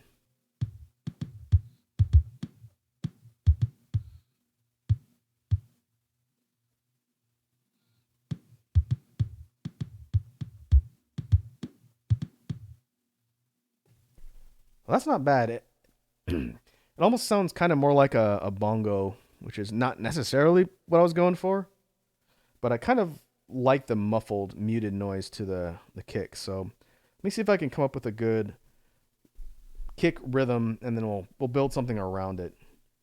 Because again, overworld theme. So feel free to throw suggestions or things you think might slot in well for a theme like that as we proceed here.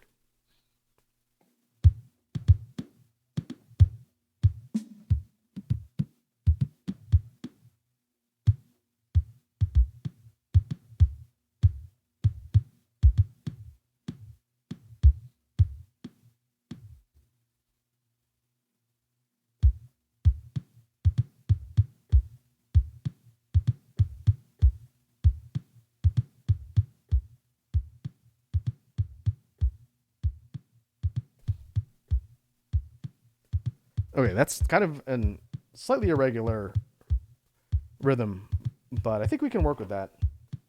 And I'm going to leave the playback about here, so let me know if you can't hear the track that's being looped.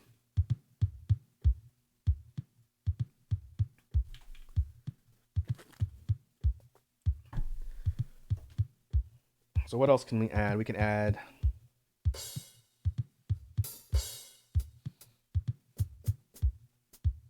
I think we need to add like a hi-hat series on top of this.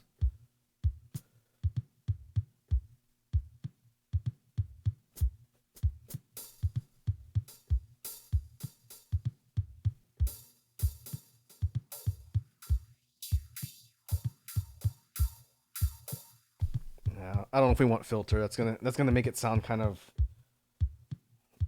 electronic in nature. We want something that's a bit more organic here. Let's try another kit.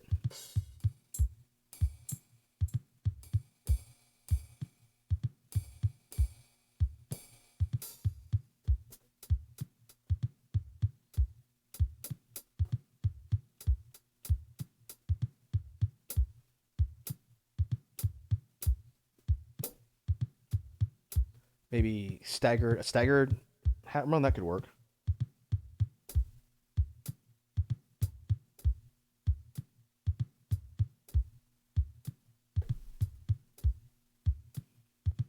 Pretty subtle. Doesn't need to be super at the forefront when it comes to the rhythm. Now we need a snare.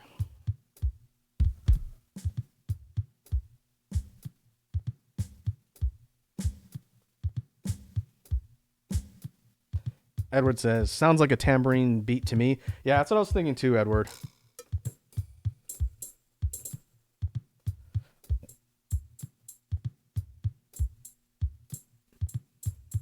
The question is, how much tambourine do we want? We don't want eighth notes, I don't think. We don't want, and I can drop the volume down so it's not as high in the mix.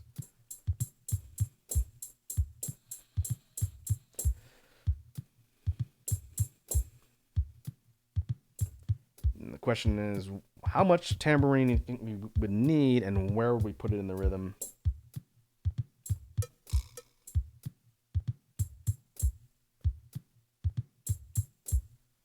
I kind of like having 3 hits at the end before it loops back to the beginning.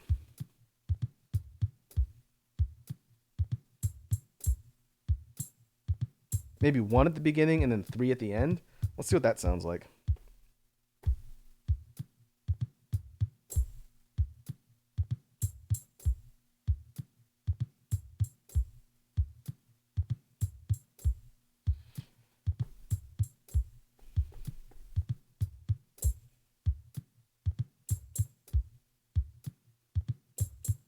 Okay, I missed one.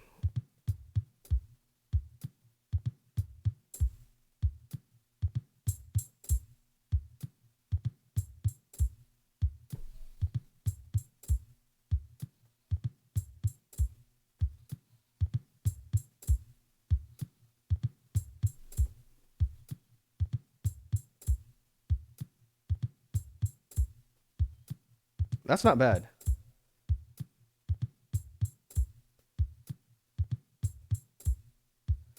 I think it's competing with the hat though, which it sounds a little bit staggered. Let me see if I can fix that. It's the first hit. It's the first hit of the tambourine.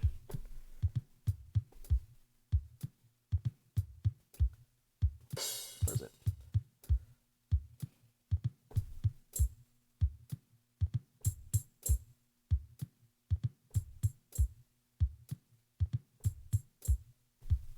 Okay, I think that's better.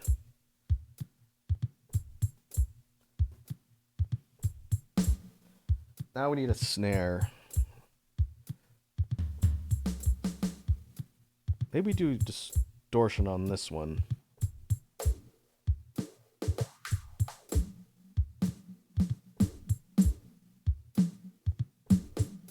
Okay, if we cut the filter down to about 25%, we're getting a muffle, but we're not getting like a lot of resonation on it, which is good.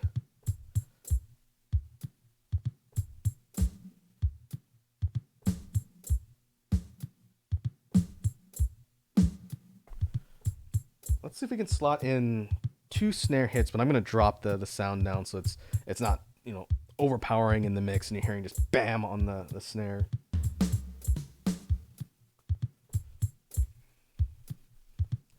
All right, Iconic is heading out. Iconic says, "Gotta go now. Thanks for the jams and chill time.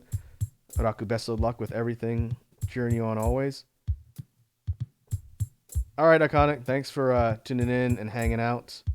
Also, Ryura's heading out. Got to get some sleep in before work. All right, folks. Appreciate you hanging out as always. We talked about a lot, so hopefully it was an interesting conversation.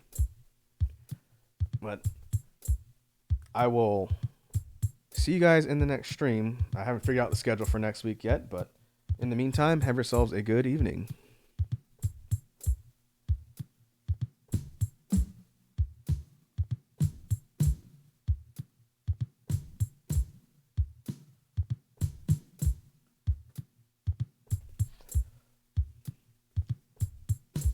All right. Let's see if we can put maybe 2 snare hits. Let me see where I can put them using this sort of muffled snare sound.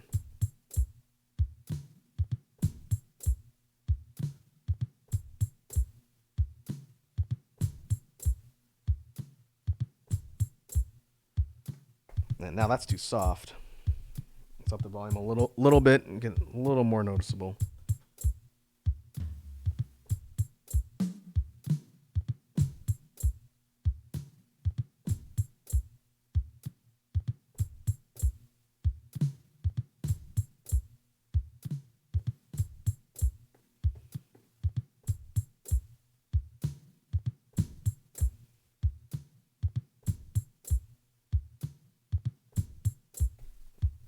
Okay. That's interesting. That's a different combination of sounds thanks to the filter and the muting. I'm going to save this.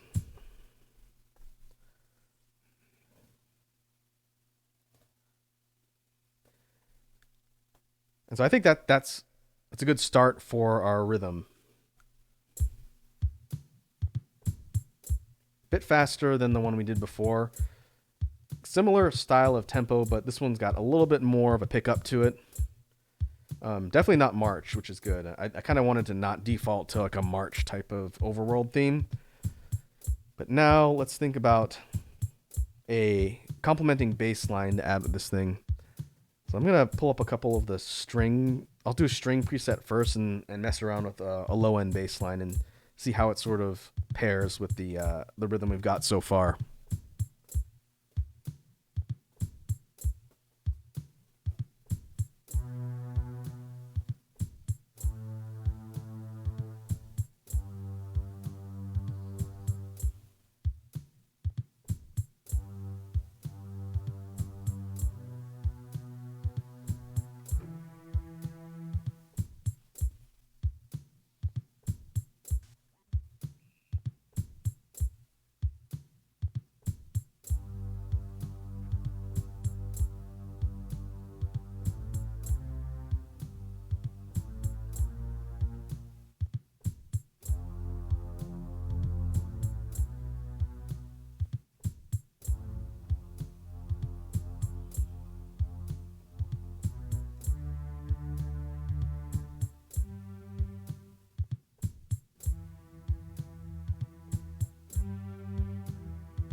Okay, one thing I'm doing here is I'm adding guitar to bass on top of the low end of the strings to give it a bit more low end like resonation. But the thing I'm trying to go for is a bit more of like an upbeat vibe, and I think being this low in the strings is giving it kind of more of a brooding and ominous sound, which you want for like a villain theme or something a little more dark. But we might need to focus on the higher end stuff first and then pair it with a bass line. Like get a melody first and then do the bass after.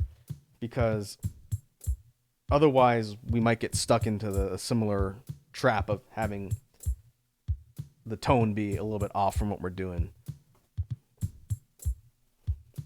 So I'm going to switch to flutes because I have an idea for like a wood flute that I want to try for this.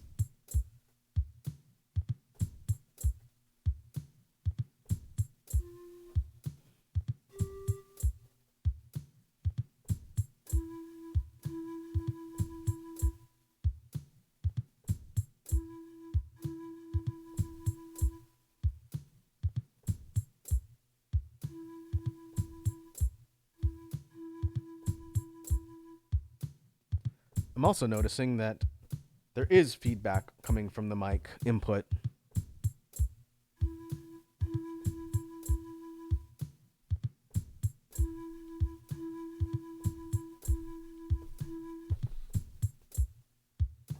Yep, it's not as pronounced as when the actual mic boost settings were on, but I can hear it in the playback. There is a slight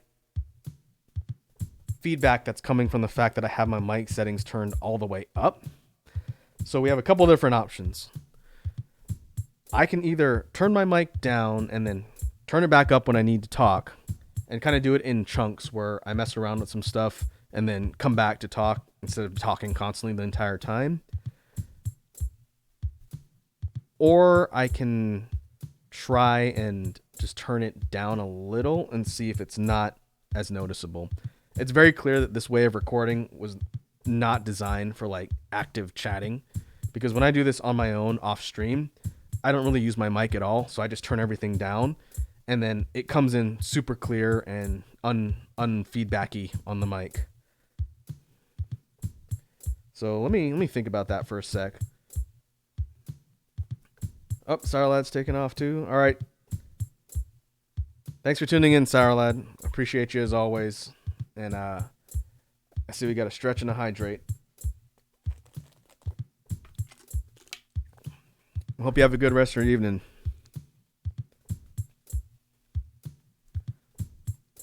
Hey, Ladybug's here. What's up, Ladybug? Welcome to the Beatbox Jam stream. We are experimenting around with ideas for future BGM tracks. And what we're attempting to write now is an overworld theme. And I'm sitting here trying to figure out a good solution to my mic issues. But I think for the sake of being able to talk, I'm going to leave the settings where they're at. I'm just going to turn it down a little.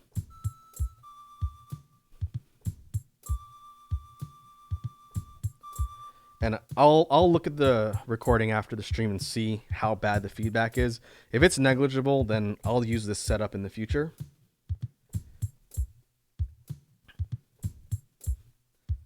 But I mostly care about being able to talk to you folks, so that'll take priority for now. Ladybug says I can vibe with beatboxing. Ah, well, that's good. We spent a lot of time beginning of the stream talking about beatbox sound theory and technique. For these BGM tracks, I'm using a synthesizer plugged into my loop here, and so I'm not going to be doing much beatboxing sounds here since the sounds are coming from the synthesizer. But feel free to check out the VOD after the stream if you want to see what we talked about. There's a lot of breakdowns of beatbox technique and sounds for people who are interested in learning. So that's what we did for the first part of the stream. But now, for the BGM construction, it's basically an open forum for you folks to throw suggestions at me for things and ideas as we create these tracks.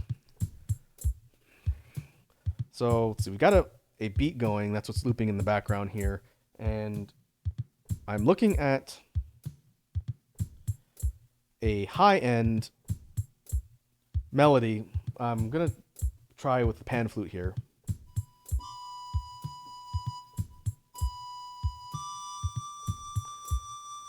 And see if we can come up with a good melody that can pair with the rhythm, and then we'll go back and add the low end with the bass line or low strings. And I think that'll be a little bit easier since we want something that's going to sound kind of more light, maybe a little whimsical, but something you'd hear on an overworld. And starting with the low end, we were kind of veering towards the direction of like a villain theme. It's not what we're looking for here.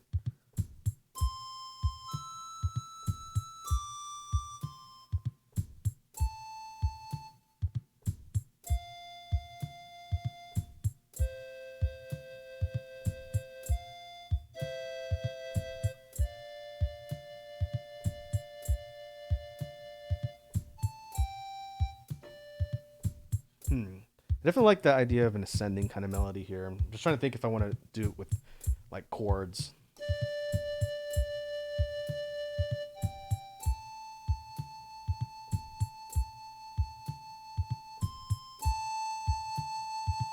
And try not to rip off the overworld theme from Lufia 2, since that was the inspiration for what I'm doing here.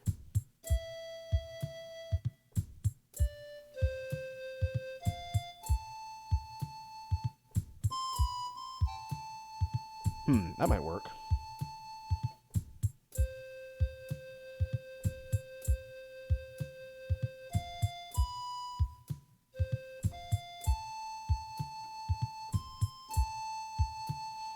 Let's try that.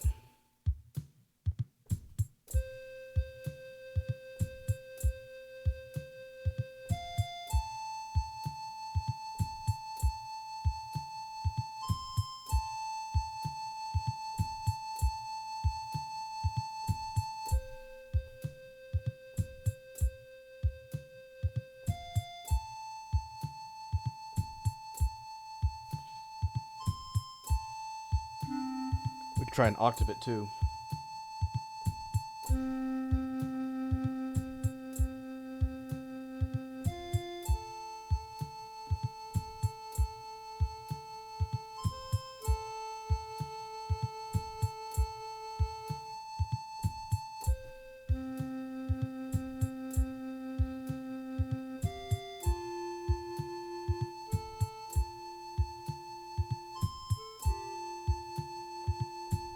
I wonder if it would sound better if we had like a harmonizing melody under it.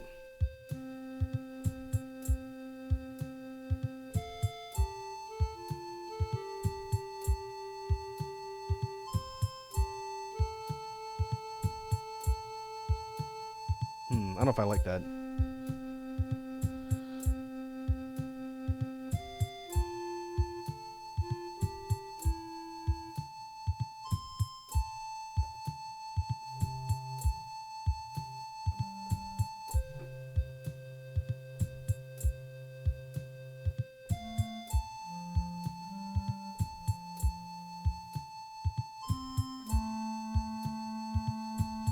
We could drop it down 2 octaves and see if that sounds better.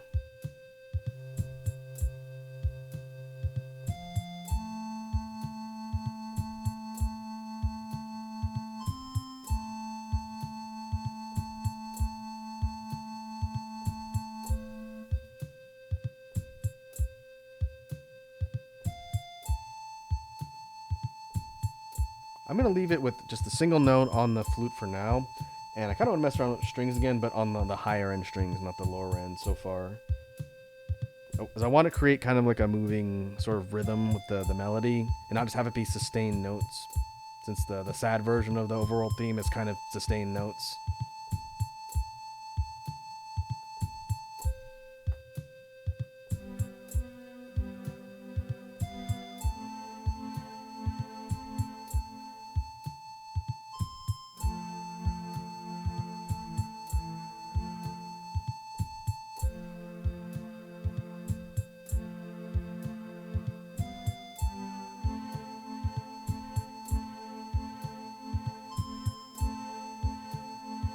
Okay, that has potential. Let me see if we need to move it around.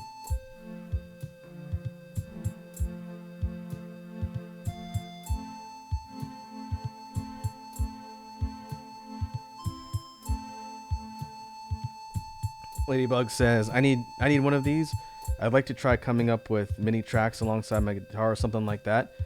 So I guess I haven't talked about it in a while here, but the hardware I'm using is a RC505 loop station by Boss, hooked up to my computer for the stream, and also hooked into a Yamaha synthesizer. I think this is an 88.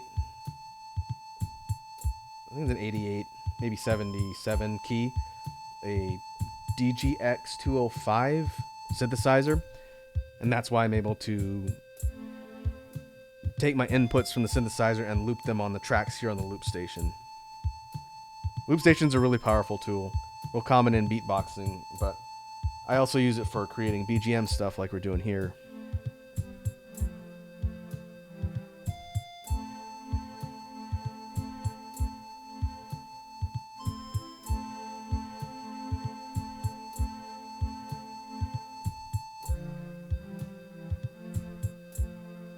Okay, kind of trying to decide for one of these two chords and have this be in between the moving theme. So let's try it.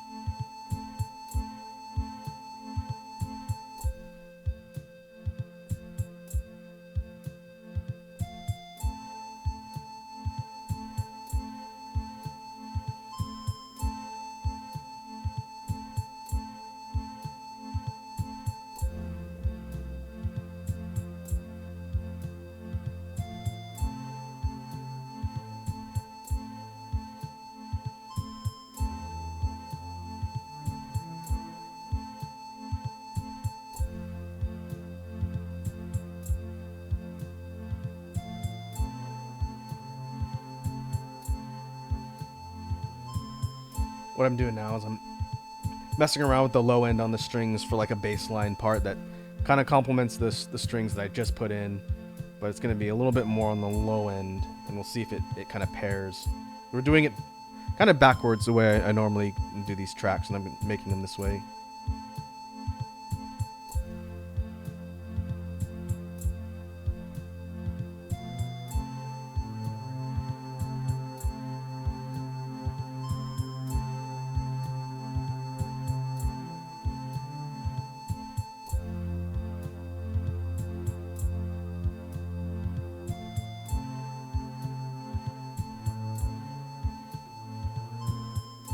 I think that might work.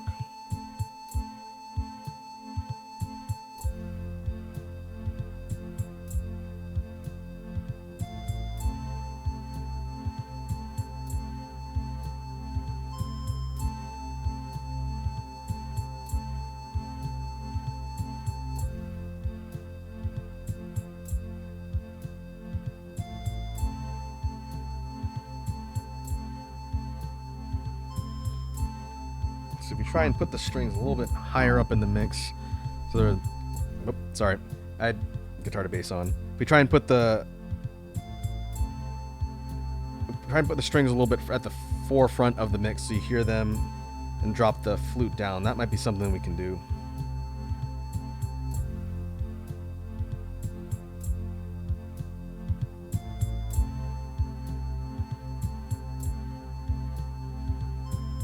And if we drop the flute out completely and just focus on the strings, it sounds like this.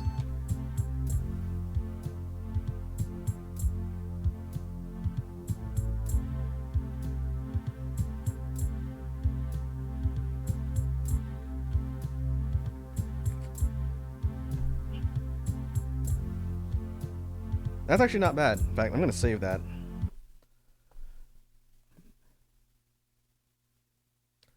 That's actually a really good start to the theme. In fact, it's a little bit similar to the other one, but it's faster and it's a bit more up-tempo, and it's not quite as sad sounding, which is what we want here for this particular version of the theme.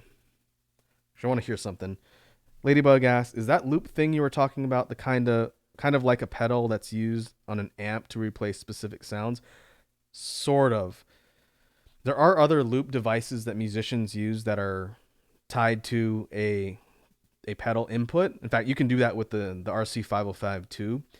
This one is an actual dedicated loop device with 5 input tracks that you can use to record input from a mic, an instrument, or anything. And all the looping is done on the instrument itself.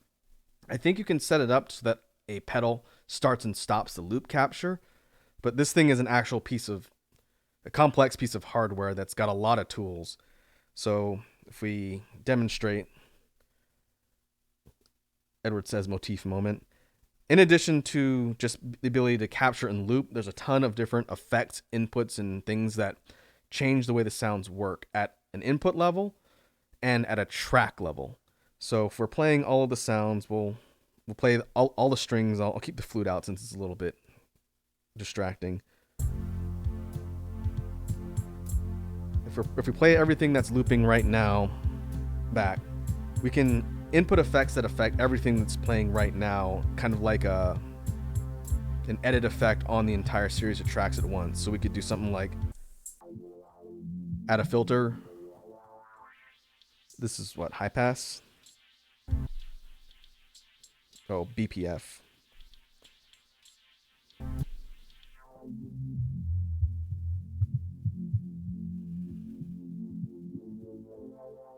And it's basically filtering over everything that's playing. We could set it so that it's only applying to certain things. Like if we only wanted it on the strings and not the rhythm, then we just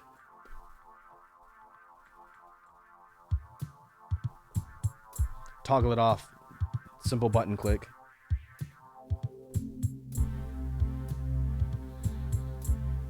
We also got things like, do I have repeat on this one?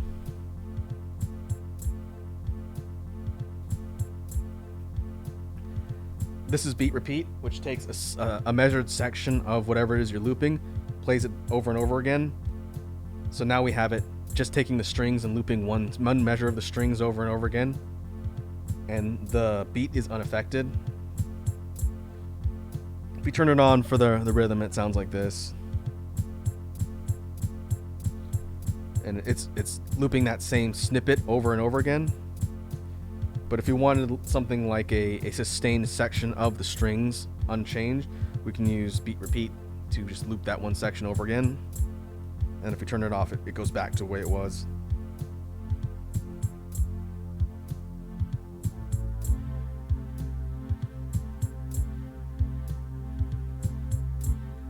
Ladybug says, like a grade adjustment layer if I had to compare it to something I know.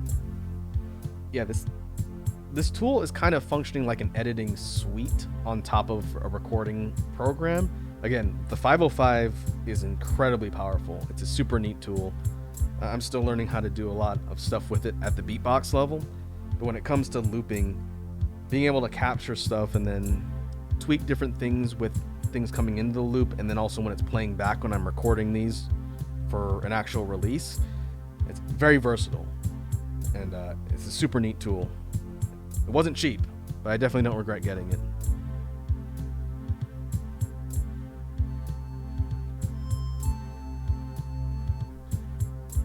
Okay, so let's think about our theme here and think about what else we want to add to sort of build it out. We could add a lower wood flute section that's similar to the rhythm of the strings, again, to kind of keep it moving.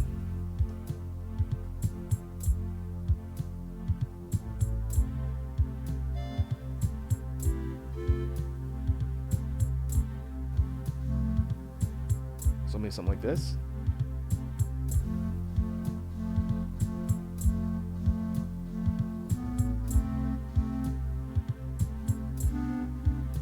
What if that's too low?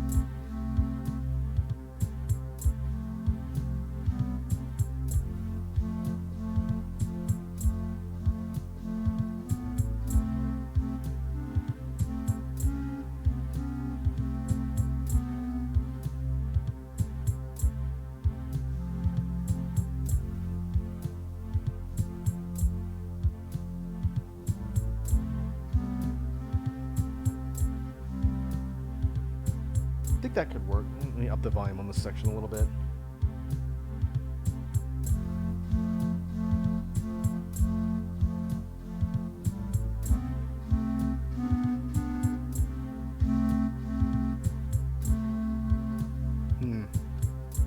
I don't know if that's harmonizing exactly where I want it.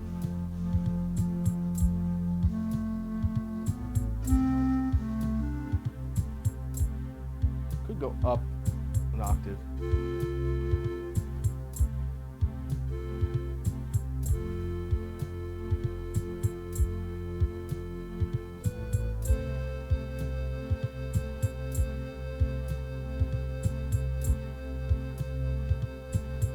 That's better.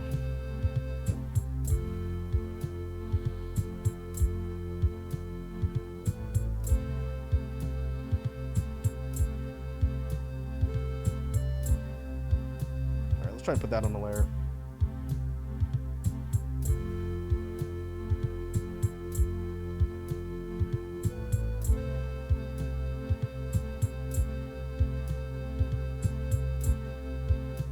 Yeah, of course, it's off tempo by like a half beat.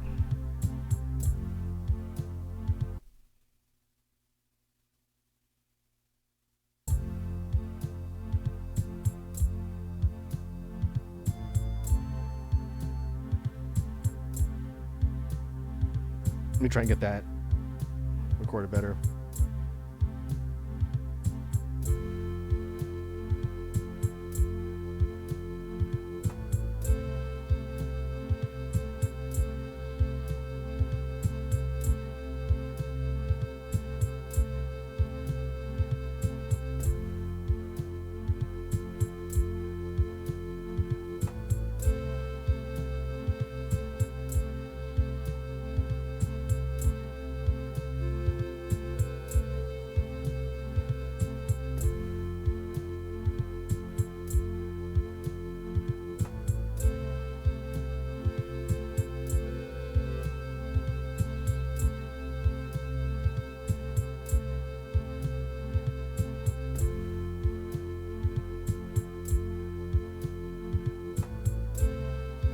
I see the problem. I think I like having the note transition to be there while the lower chord is still going instead of cutting the chord out. So it sounds like this. Oop. I need two hands to do that though. It's a little bit tricky.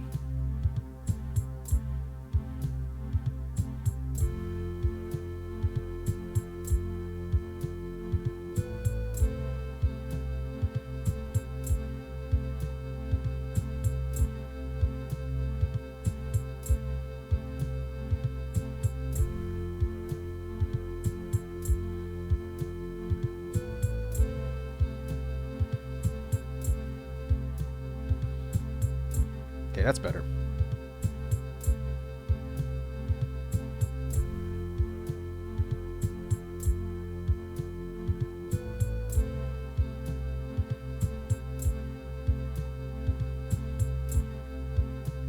Now if we add the flute back in.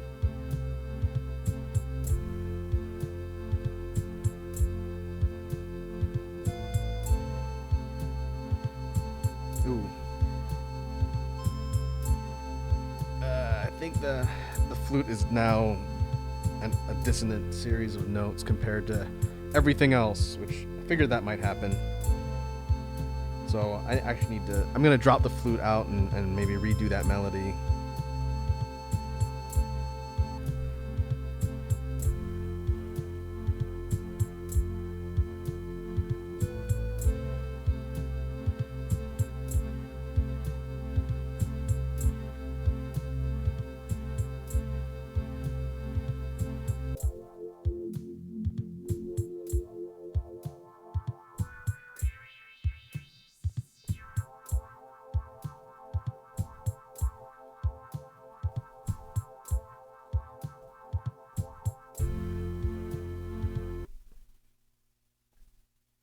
All right, save our progress first. I've a couple times on stream made the mistake of switching to a different file before I've saved and thus deleted all of my work. So I want to avoid doing that.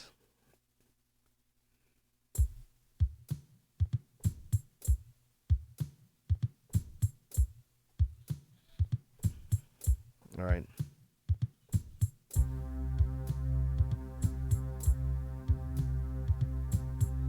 Okay. That's another thing I need to be careful of when I eventually go to record this. The Because the tracks for the strings are so long, one thing the loop doesn't do is when you start playing a track, it starts looping in whatever, or it starts looping from whatever point you're playing it at. So if it's a 30-second loop and then I start at 20 seconds in, it's not starting from second 0, it's starting from second 20 seconds. And so if you want it to loop, you have to be careful when you turn it on and off. Otherwise, it'll be chopped off, as it were. So if we go,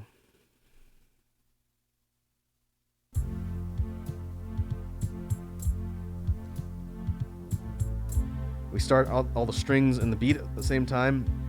But if we want that high part coming in, we have to wait until it starts over for it to sync up from the beginning. Which isn't hard, it's just something I have to pay attention to whenever I'm recording these.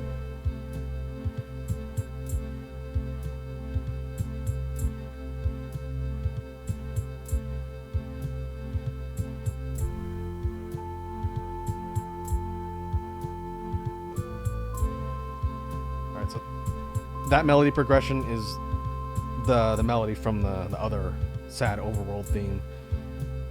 So we want something different on flute.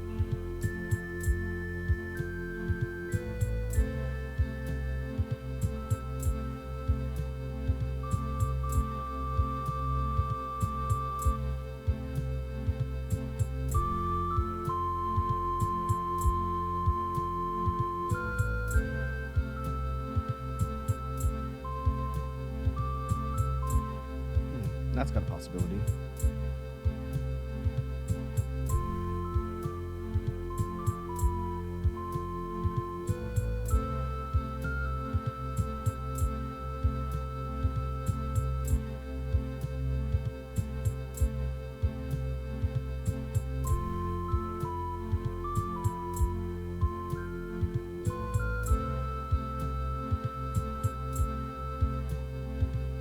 Could have this kind of ocarina part come in for a second and then drop out.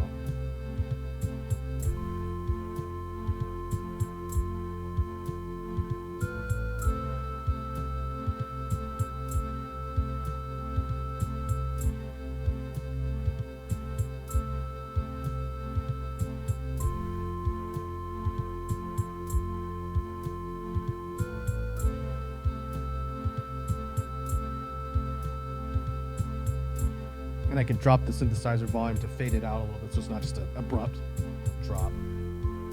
But that's got some potential. Let's do that.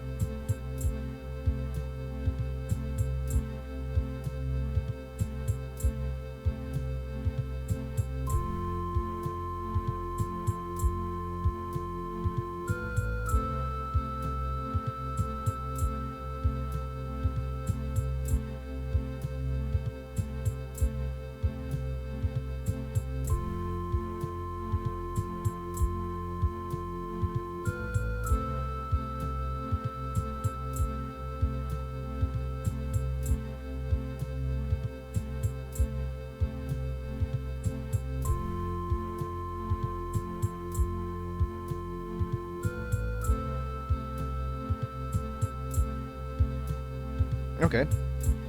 That also, I think, works pretty well. Alright, let's save this.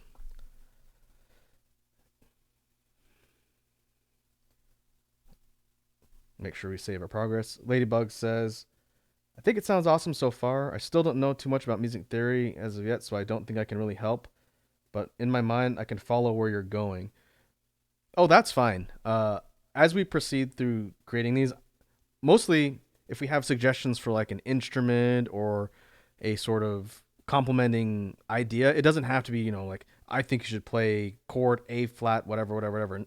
Something as simple as, what if we added in a brass instrument, or we added in like something additional on percussion. That's the kind of stuff you can suggest. I'm not a music theory person either. I kind of do things by ear and as I sort of experiment around. So when we talk about ways to build out parts of the tracks, if you have an idea about something that might fit into the mix, just throw it out there and we can try it and experiment and see how it sounds. So there's no bad ideas, is what I'm saying. All right. So one thing that we can do that I haven't really shown off today, but it's something the loop station can also do, is it sets the BPM for the song based on the first input you record, which is why I usually start with the percussion, because that sets the BPM for the track that everything is syncing these individual loop tracks to. There's five individual tracks that you can record inputs on, and then you can overdub additional things on top of those, I think infinitely. I've never seen a limit. So if we have a melody and we want to add a counter melody or a harmony on top, we can do that on the same track infinitely. But another thing we can do is we can change the BPM. So once we have all these things looping, so let me see, let's start it up. This is at 96.1, so a little less than 100 beats per minute, pretty moderate, but we can up it, and it's gonna kind of mess around with the loops a little bit, but we can speed the track up. So if we up it to, like, let's say 110,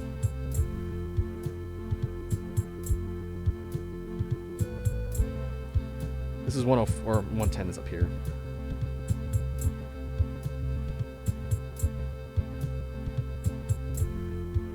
The problem is when you mess with the BPM, it's looping the tracks faster or slower if you're adjusting it down, and some of the inputs start chopping up. You can hear it on, let's see, which one is it?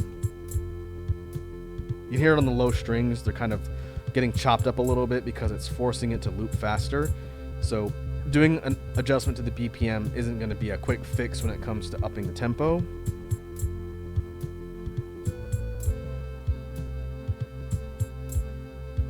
But if we up it by a small amount, it might be less of an impact.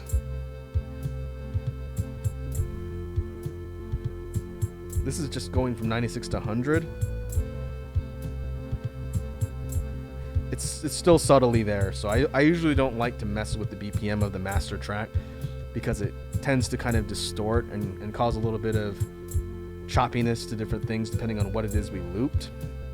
It seems to do it more with long notes as opposed to short rhythms. So let's go ahead and revert it back. So I think at 96.1, is that what I said? Yeah. I think we're fine. We're fine keeping it there for this particular track. It's going to be a bit, maybe 5 or 10% faster than the second overall thing we did last time that I have to re-record. But tonally, I think I like the slightly more upbeat. It still sounds kind of ambient, but it's meant to be like, you know, we're out on an adventure versus there was a catastrophic world event in the second half of the story and now everything sucks. That's the other one. So I think we can leave this one for now. Usually once I have all the parts recorded, unless we think of something else that we want to add to the mix and something else we want to plug into the overall rhythm, usually I'll move on and we'll work on the next one. So let's think about how we would perform it, as it were, how the actual final version will be recorded.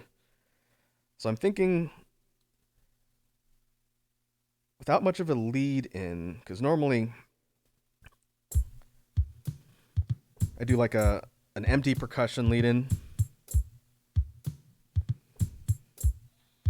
But if we do that and we have to start the loops up at the right time, we've got to be really careful that we bring everything else in at the start. Otherwise, they'll start looping from wherever they were in the midpoint.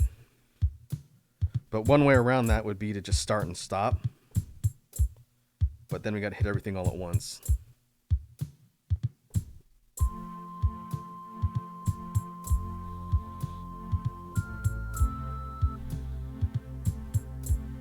Or we go completely cold and we start with the rhythm and the strings at the same time, at which point it would be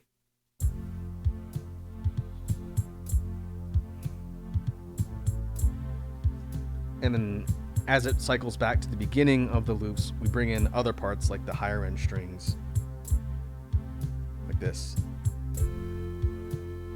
Or this is the high flutes, rather.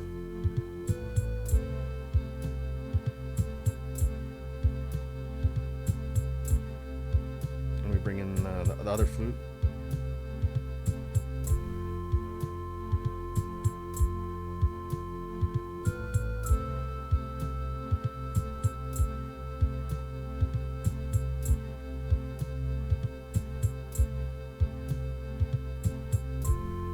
And we can have this repeat for several sections, and then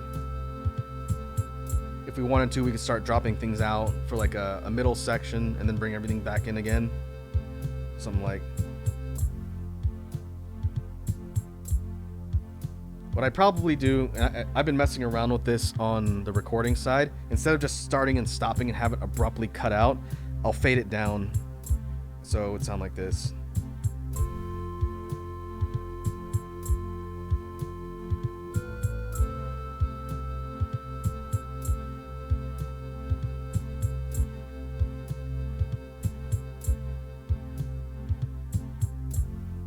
And then, it's not just immediately stopping and dropping out. That's one thing I'm trying to fix on my more recent tracks. Instead of just a start and stop, we fade the volume out so there's a gradual drop in the mix, and then they're gone. Hey, Nocturnal's here. Nocturnal says, not bad. Well, welcome back, Nocturnal. We are putting some finishing touches on a potential overworld theme for a big project I'm working on for next year on the BGM side. And I think I'm pretty happy with this one. So let's do this. I actually need to run to the facilities real quick. So I'm going to let this loop for a sec. And then when I get back, we will do one more for the stream today. We'll try a battle theme next. So real quick, I'm going to go run to the little Raku's room, and I'll be back in 1 minute.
All right. Of course, I forgot to update my caption.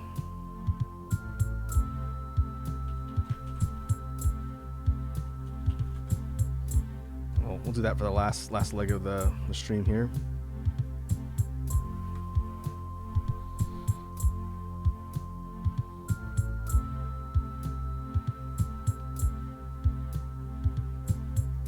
Okay, let's go ahead and stop this. We'll save the last couple things we did here just to make sure, and we'll move on to another track. Let's try and do a battle theme.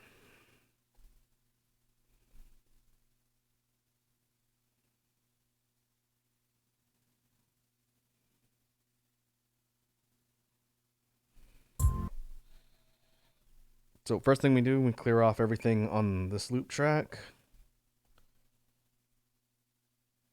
Save our work, and now we have a clean slate to start up again.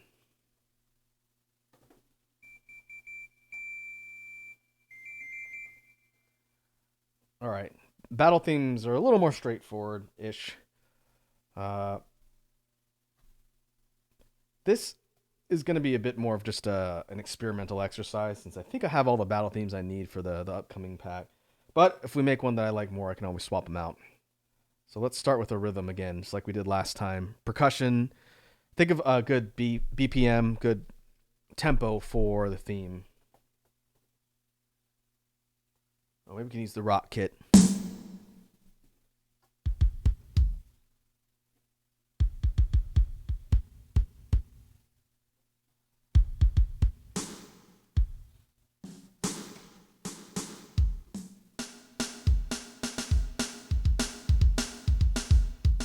All right, now I got to think about a good rhythm that isn't just a duplicate of every other one that I've done so far.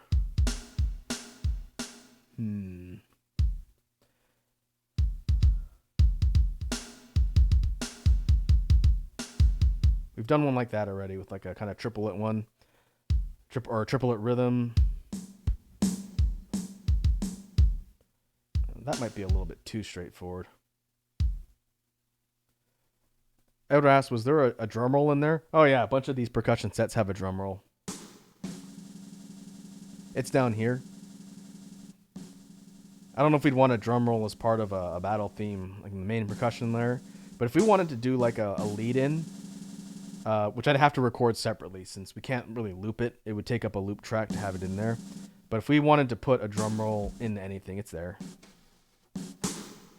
This one has its own. Each of the kits has its kind of own version of a drum roll.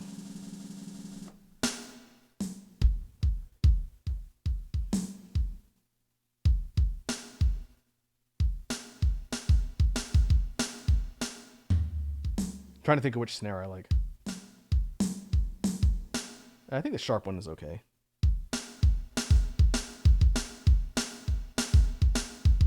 Let's start with something like that. We can probably build it out so that it has a bit more to it, but that'd be a good place to start. Yeah, okay.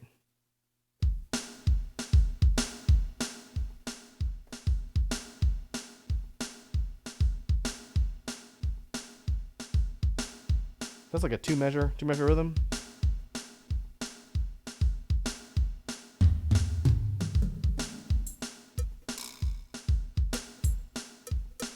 Oh.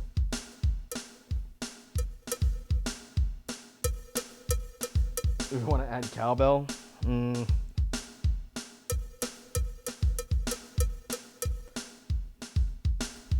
even add reverb on it.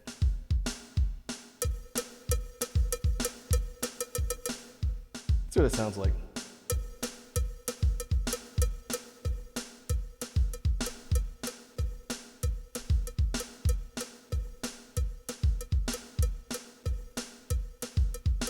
Edward says, Raku, I have a fever.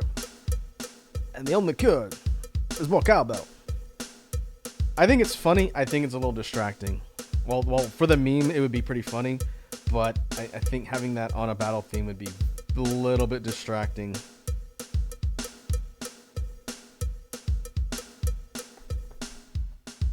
Funny thing is, where is it? We can even add like a delay on it too. So it sounds like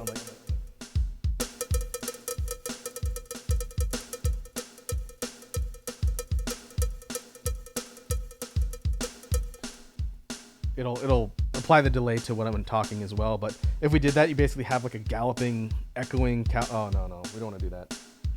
It'd be funny, but a little distracting. Let's see if we can find a good hat.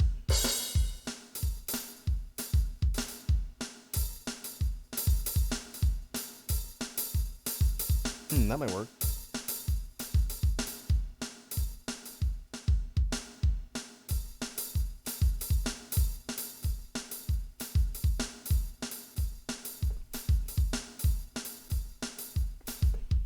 I missed.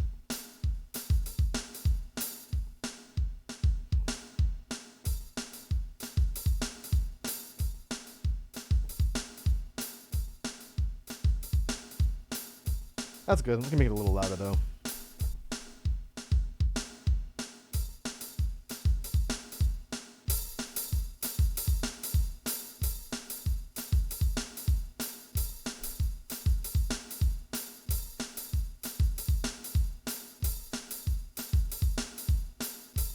Oh, that was actually too loud.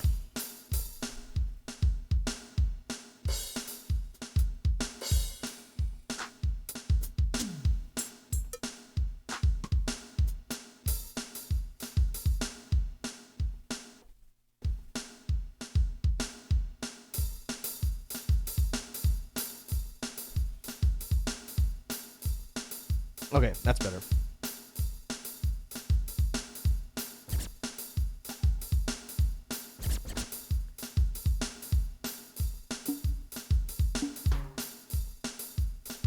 Okay, we'll leave the beat there for now.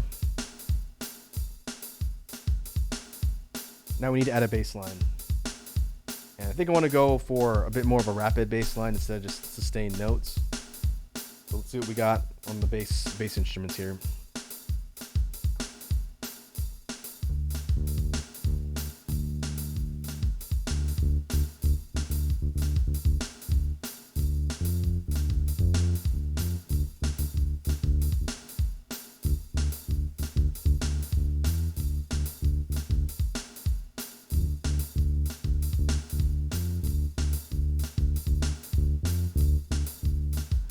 That might work, and we can add guitar to bass under it to make it even more heavy on the low end.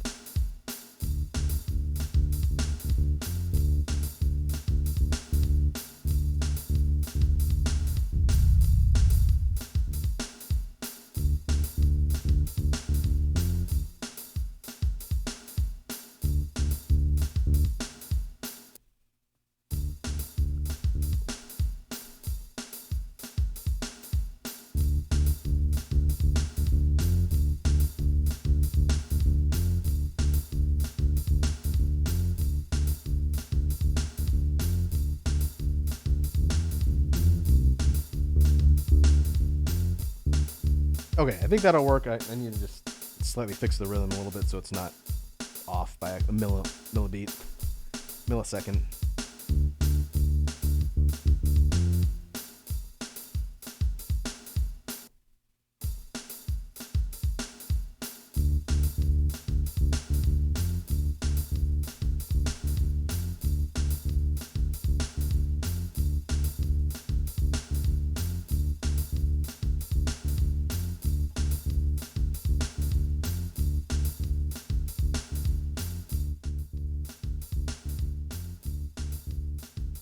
Okay, that's functional.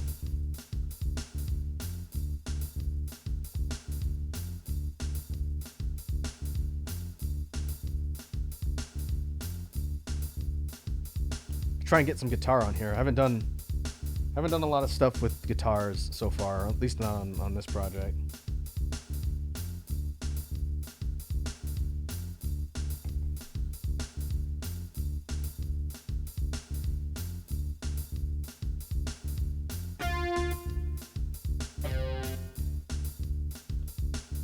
Interestingly enough, if we take this kind of stock electric guitar and we add a filter over it, it kind of changes the sound to be something interesting.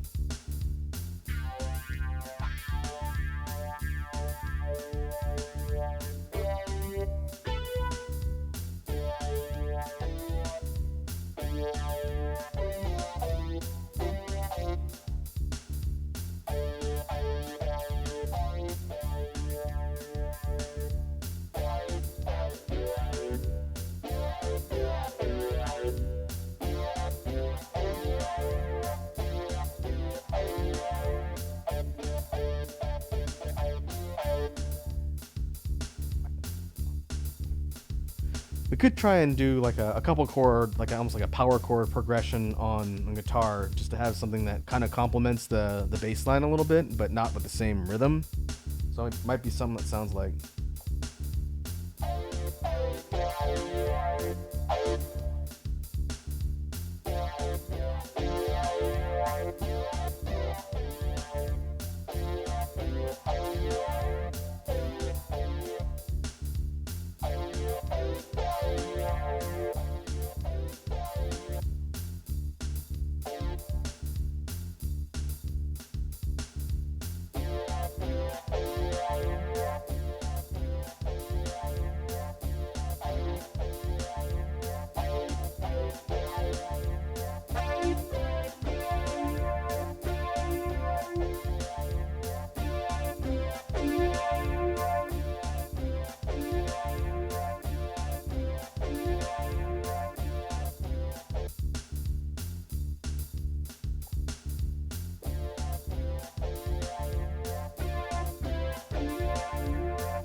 if I can get that to record a little bit better.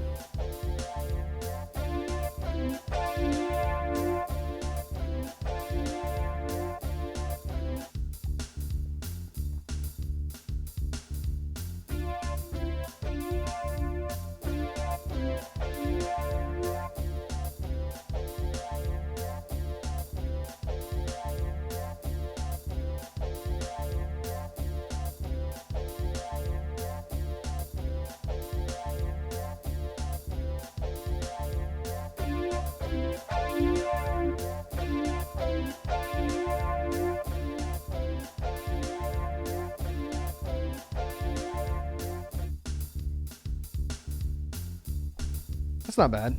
It's kind of an interesting guitar riff that's very simple. I wonder if it would make more sense to put it on different tracks so that you have the lower one and then you can add the higher one. I don't know about that.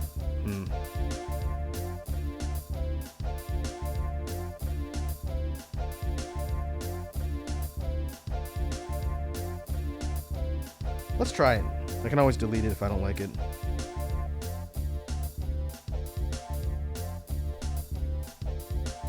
So I'm going to do the same higher, it's just a higher octave version of the riff. But it's on a different track, so we can basically layer it as we see fit.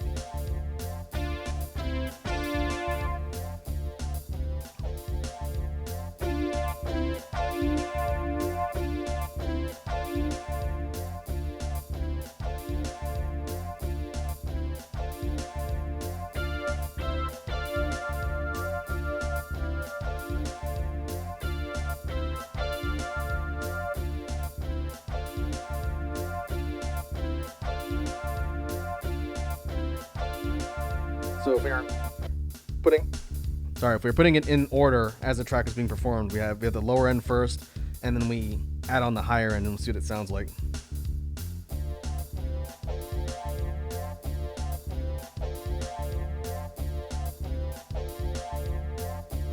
We had the higher.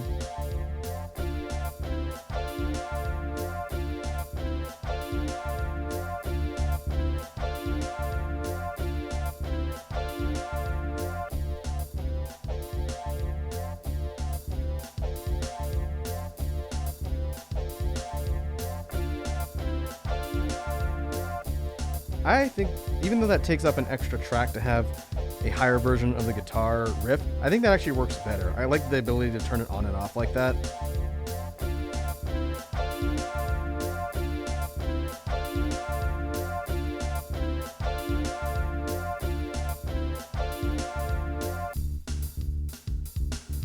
We've essentially created something similar to like a Saturday morning cartoon opening thing, which is kind of fun.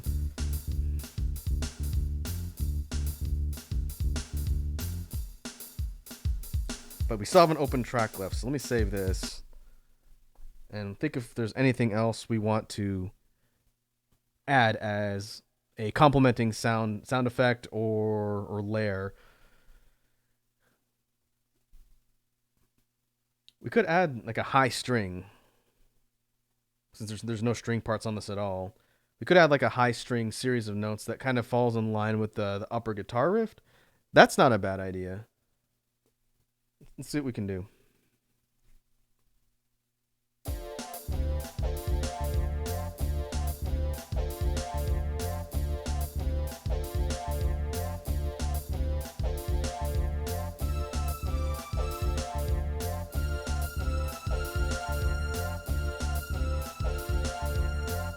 There we go. It's following the upper part of the chord progression.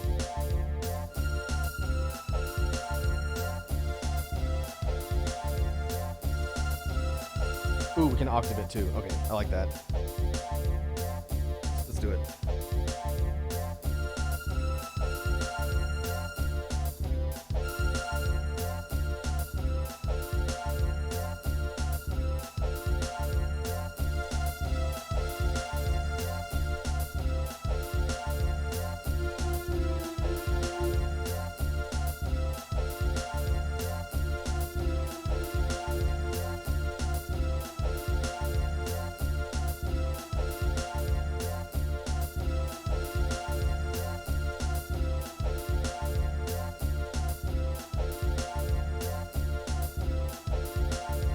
I wonder if 3 octaves is too much.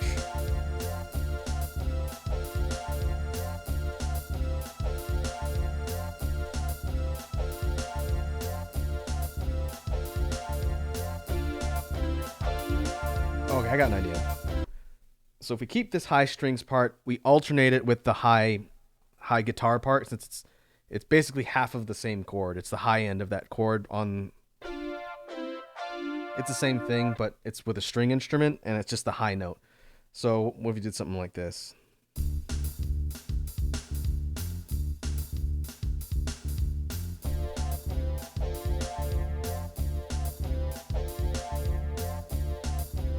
We bring in the high guitar.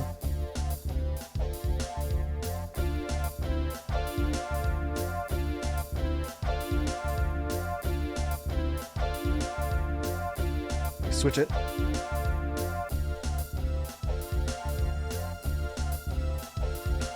Well, basically the high strings is replacing the high guitar chord part, and we're swapping between.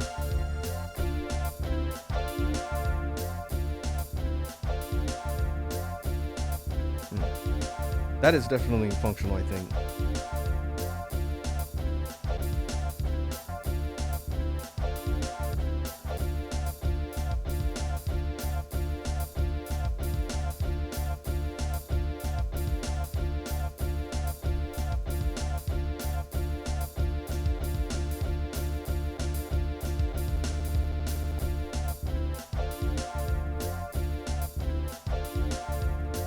We could throw in a beat repeat if we wanted to do like a pseudo drop. I don't know if that necessarily makes sense for a battle theme, but we could do it.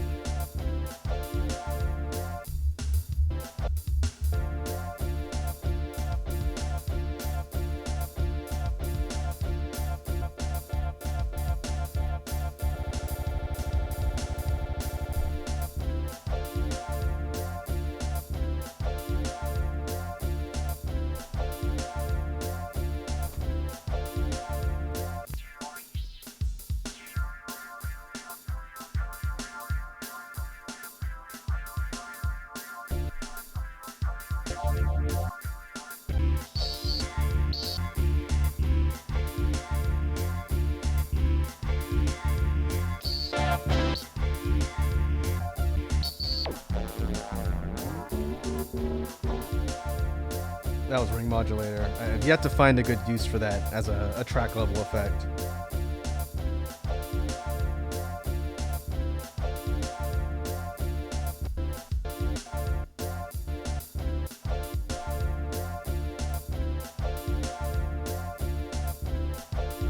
Alright, I'll try one more thing before we wrap this one up and get ready to wind down the stream here. One thing I have figured out how to do, I just haven't been able to do it really cleanly on a track. You can use beat repeat to basically create like a fill drum intro to a song, but it depends on the rhythm. So if we do it for this one, what does it sound like?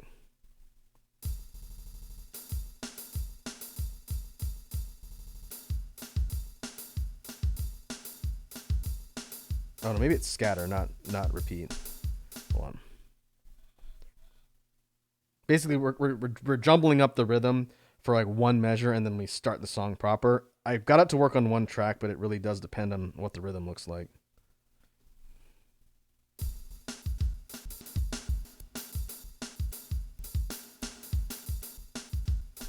Yeah, that's the effect.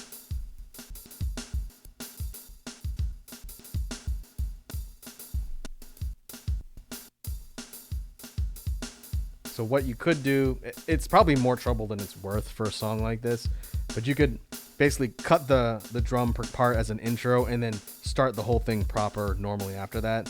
But it almost be easier just to record a drum fill on the keyboard, on the synthesizer, and then record that and have it as the intro. So I gotta think about that.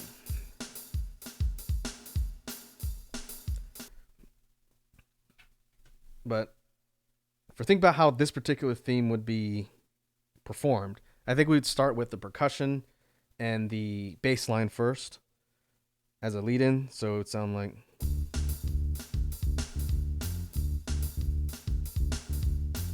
Actually, because these are really short loop sections instead of long melodies, kind of like the overworld theme we were just working on, we could probably start with just the rhythm if we wanted to. So like 2 measures of that.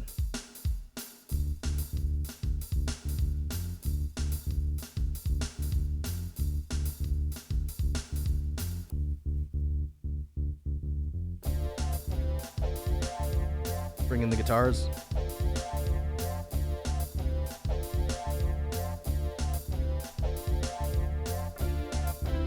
Bring in the high guitars.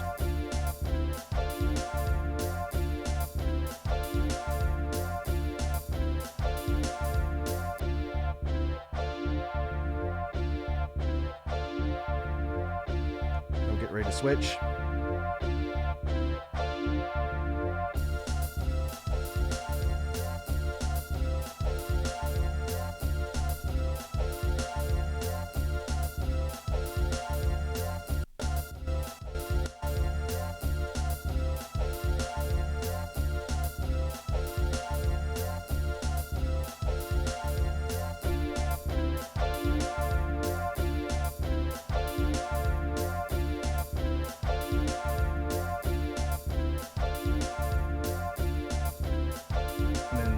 For the second half, in the outro, we drop everything down to just bass line and percussion again.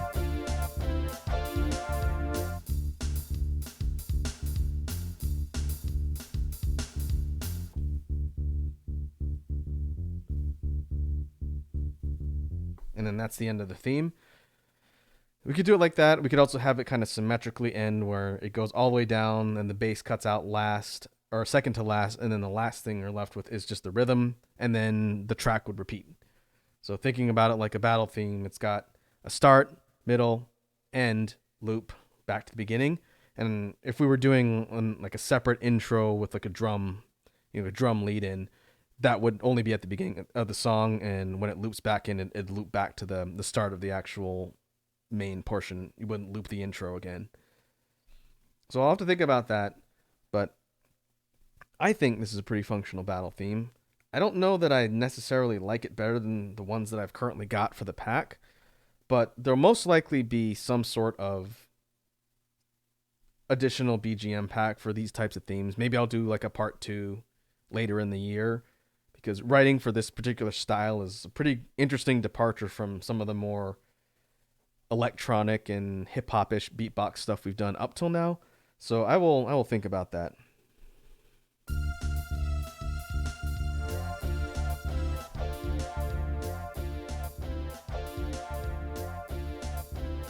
So if anything, this will go into the storage vaults for now as something to be used on a future project. Or if I feel so inclined, I might swap it out for one of the ones in the current list. I haven't decided yet.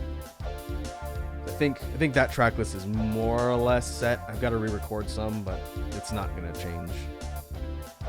The bigger bear is the second BGM theme we did last jam stream that I have to redo. So I'll definitely work on that. All right. So let's save this, and we'll recap what we did on the BGM side, and then we will get ready to wrap up for today. So this is the battle theme. The overworld theme that we did before was the one that sounds like this.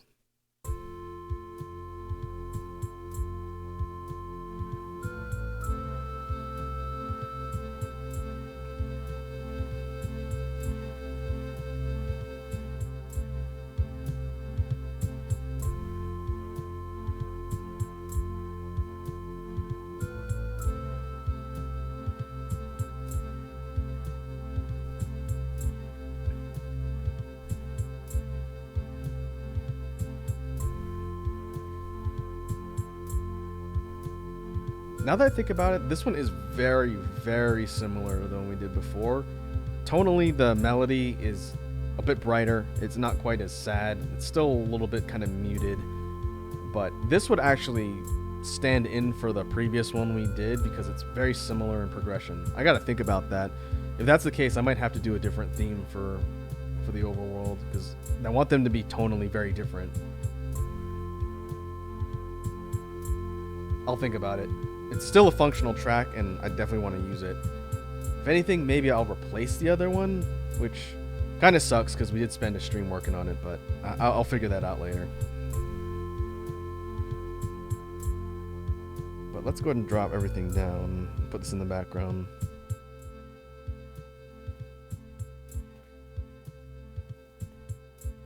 And let me see who is on the list of cool folks to potentially raid.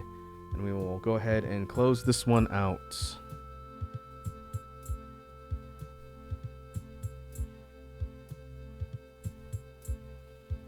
No. There's nobody on my list that's currently live. Okay. I guess I can go look on main page and see if there's any VTubers that are doing music.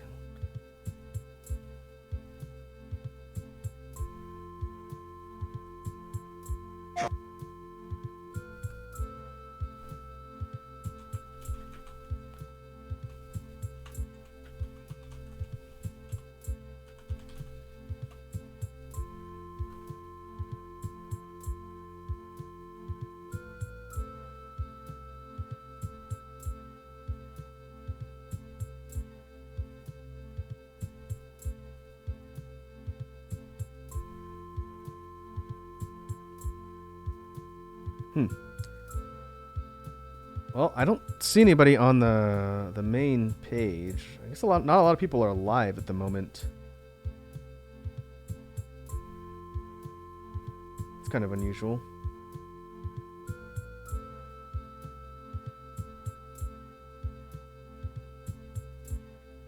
Oh, Edward. Okay, you got a person? Sure, go ahead and drop them in chat. If they're cool and someone you know, then we can go raid them. That would be great.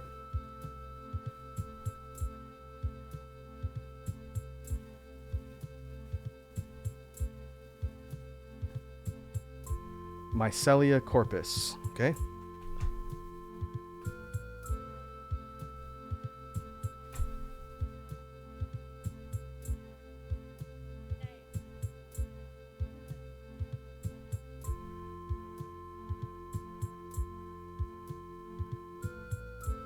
All right.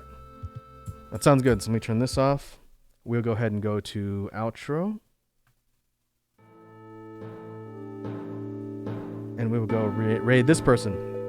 So before we jump off, thanks again, folks, for tuning in today. We covered a lot of information on the Beatbox side, and I think it was pretty productive on the BGM side too. I appreciate all of you jumping on and lending your input. So we will be back, and I don't know what the schedule is going to be next week yet, but I will post that on Twitter soon. But until then, thanks again for hanging out today, and I will catch you folks in the next one. Have yourselves a great evening, and let's go raid Mycelia.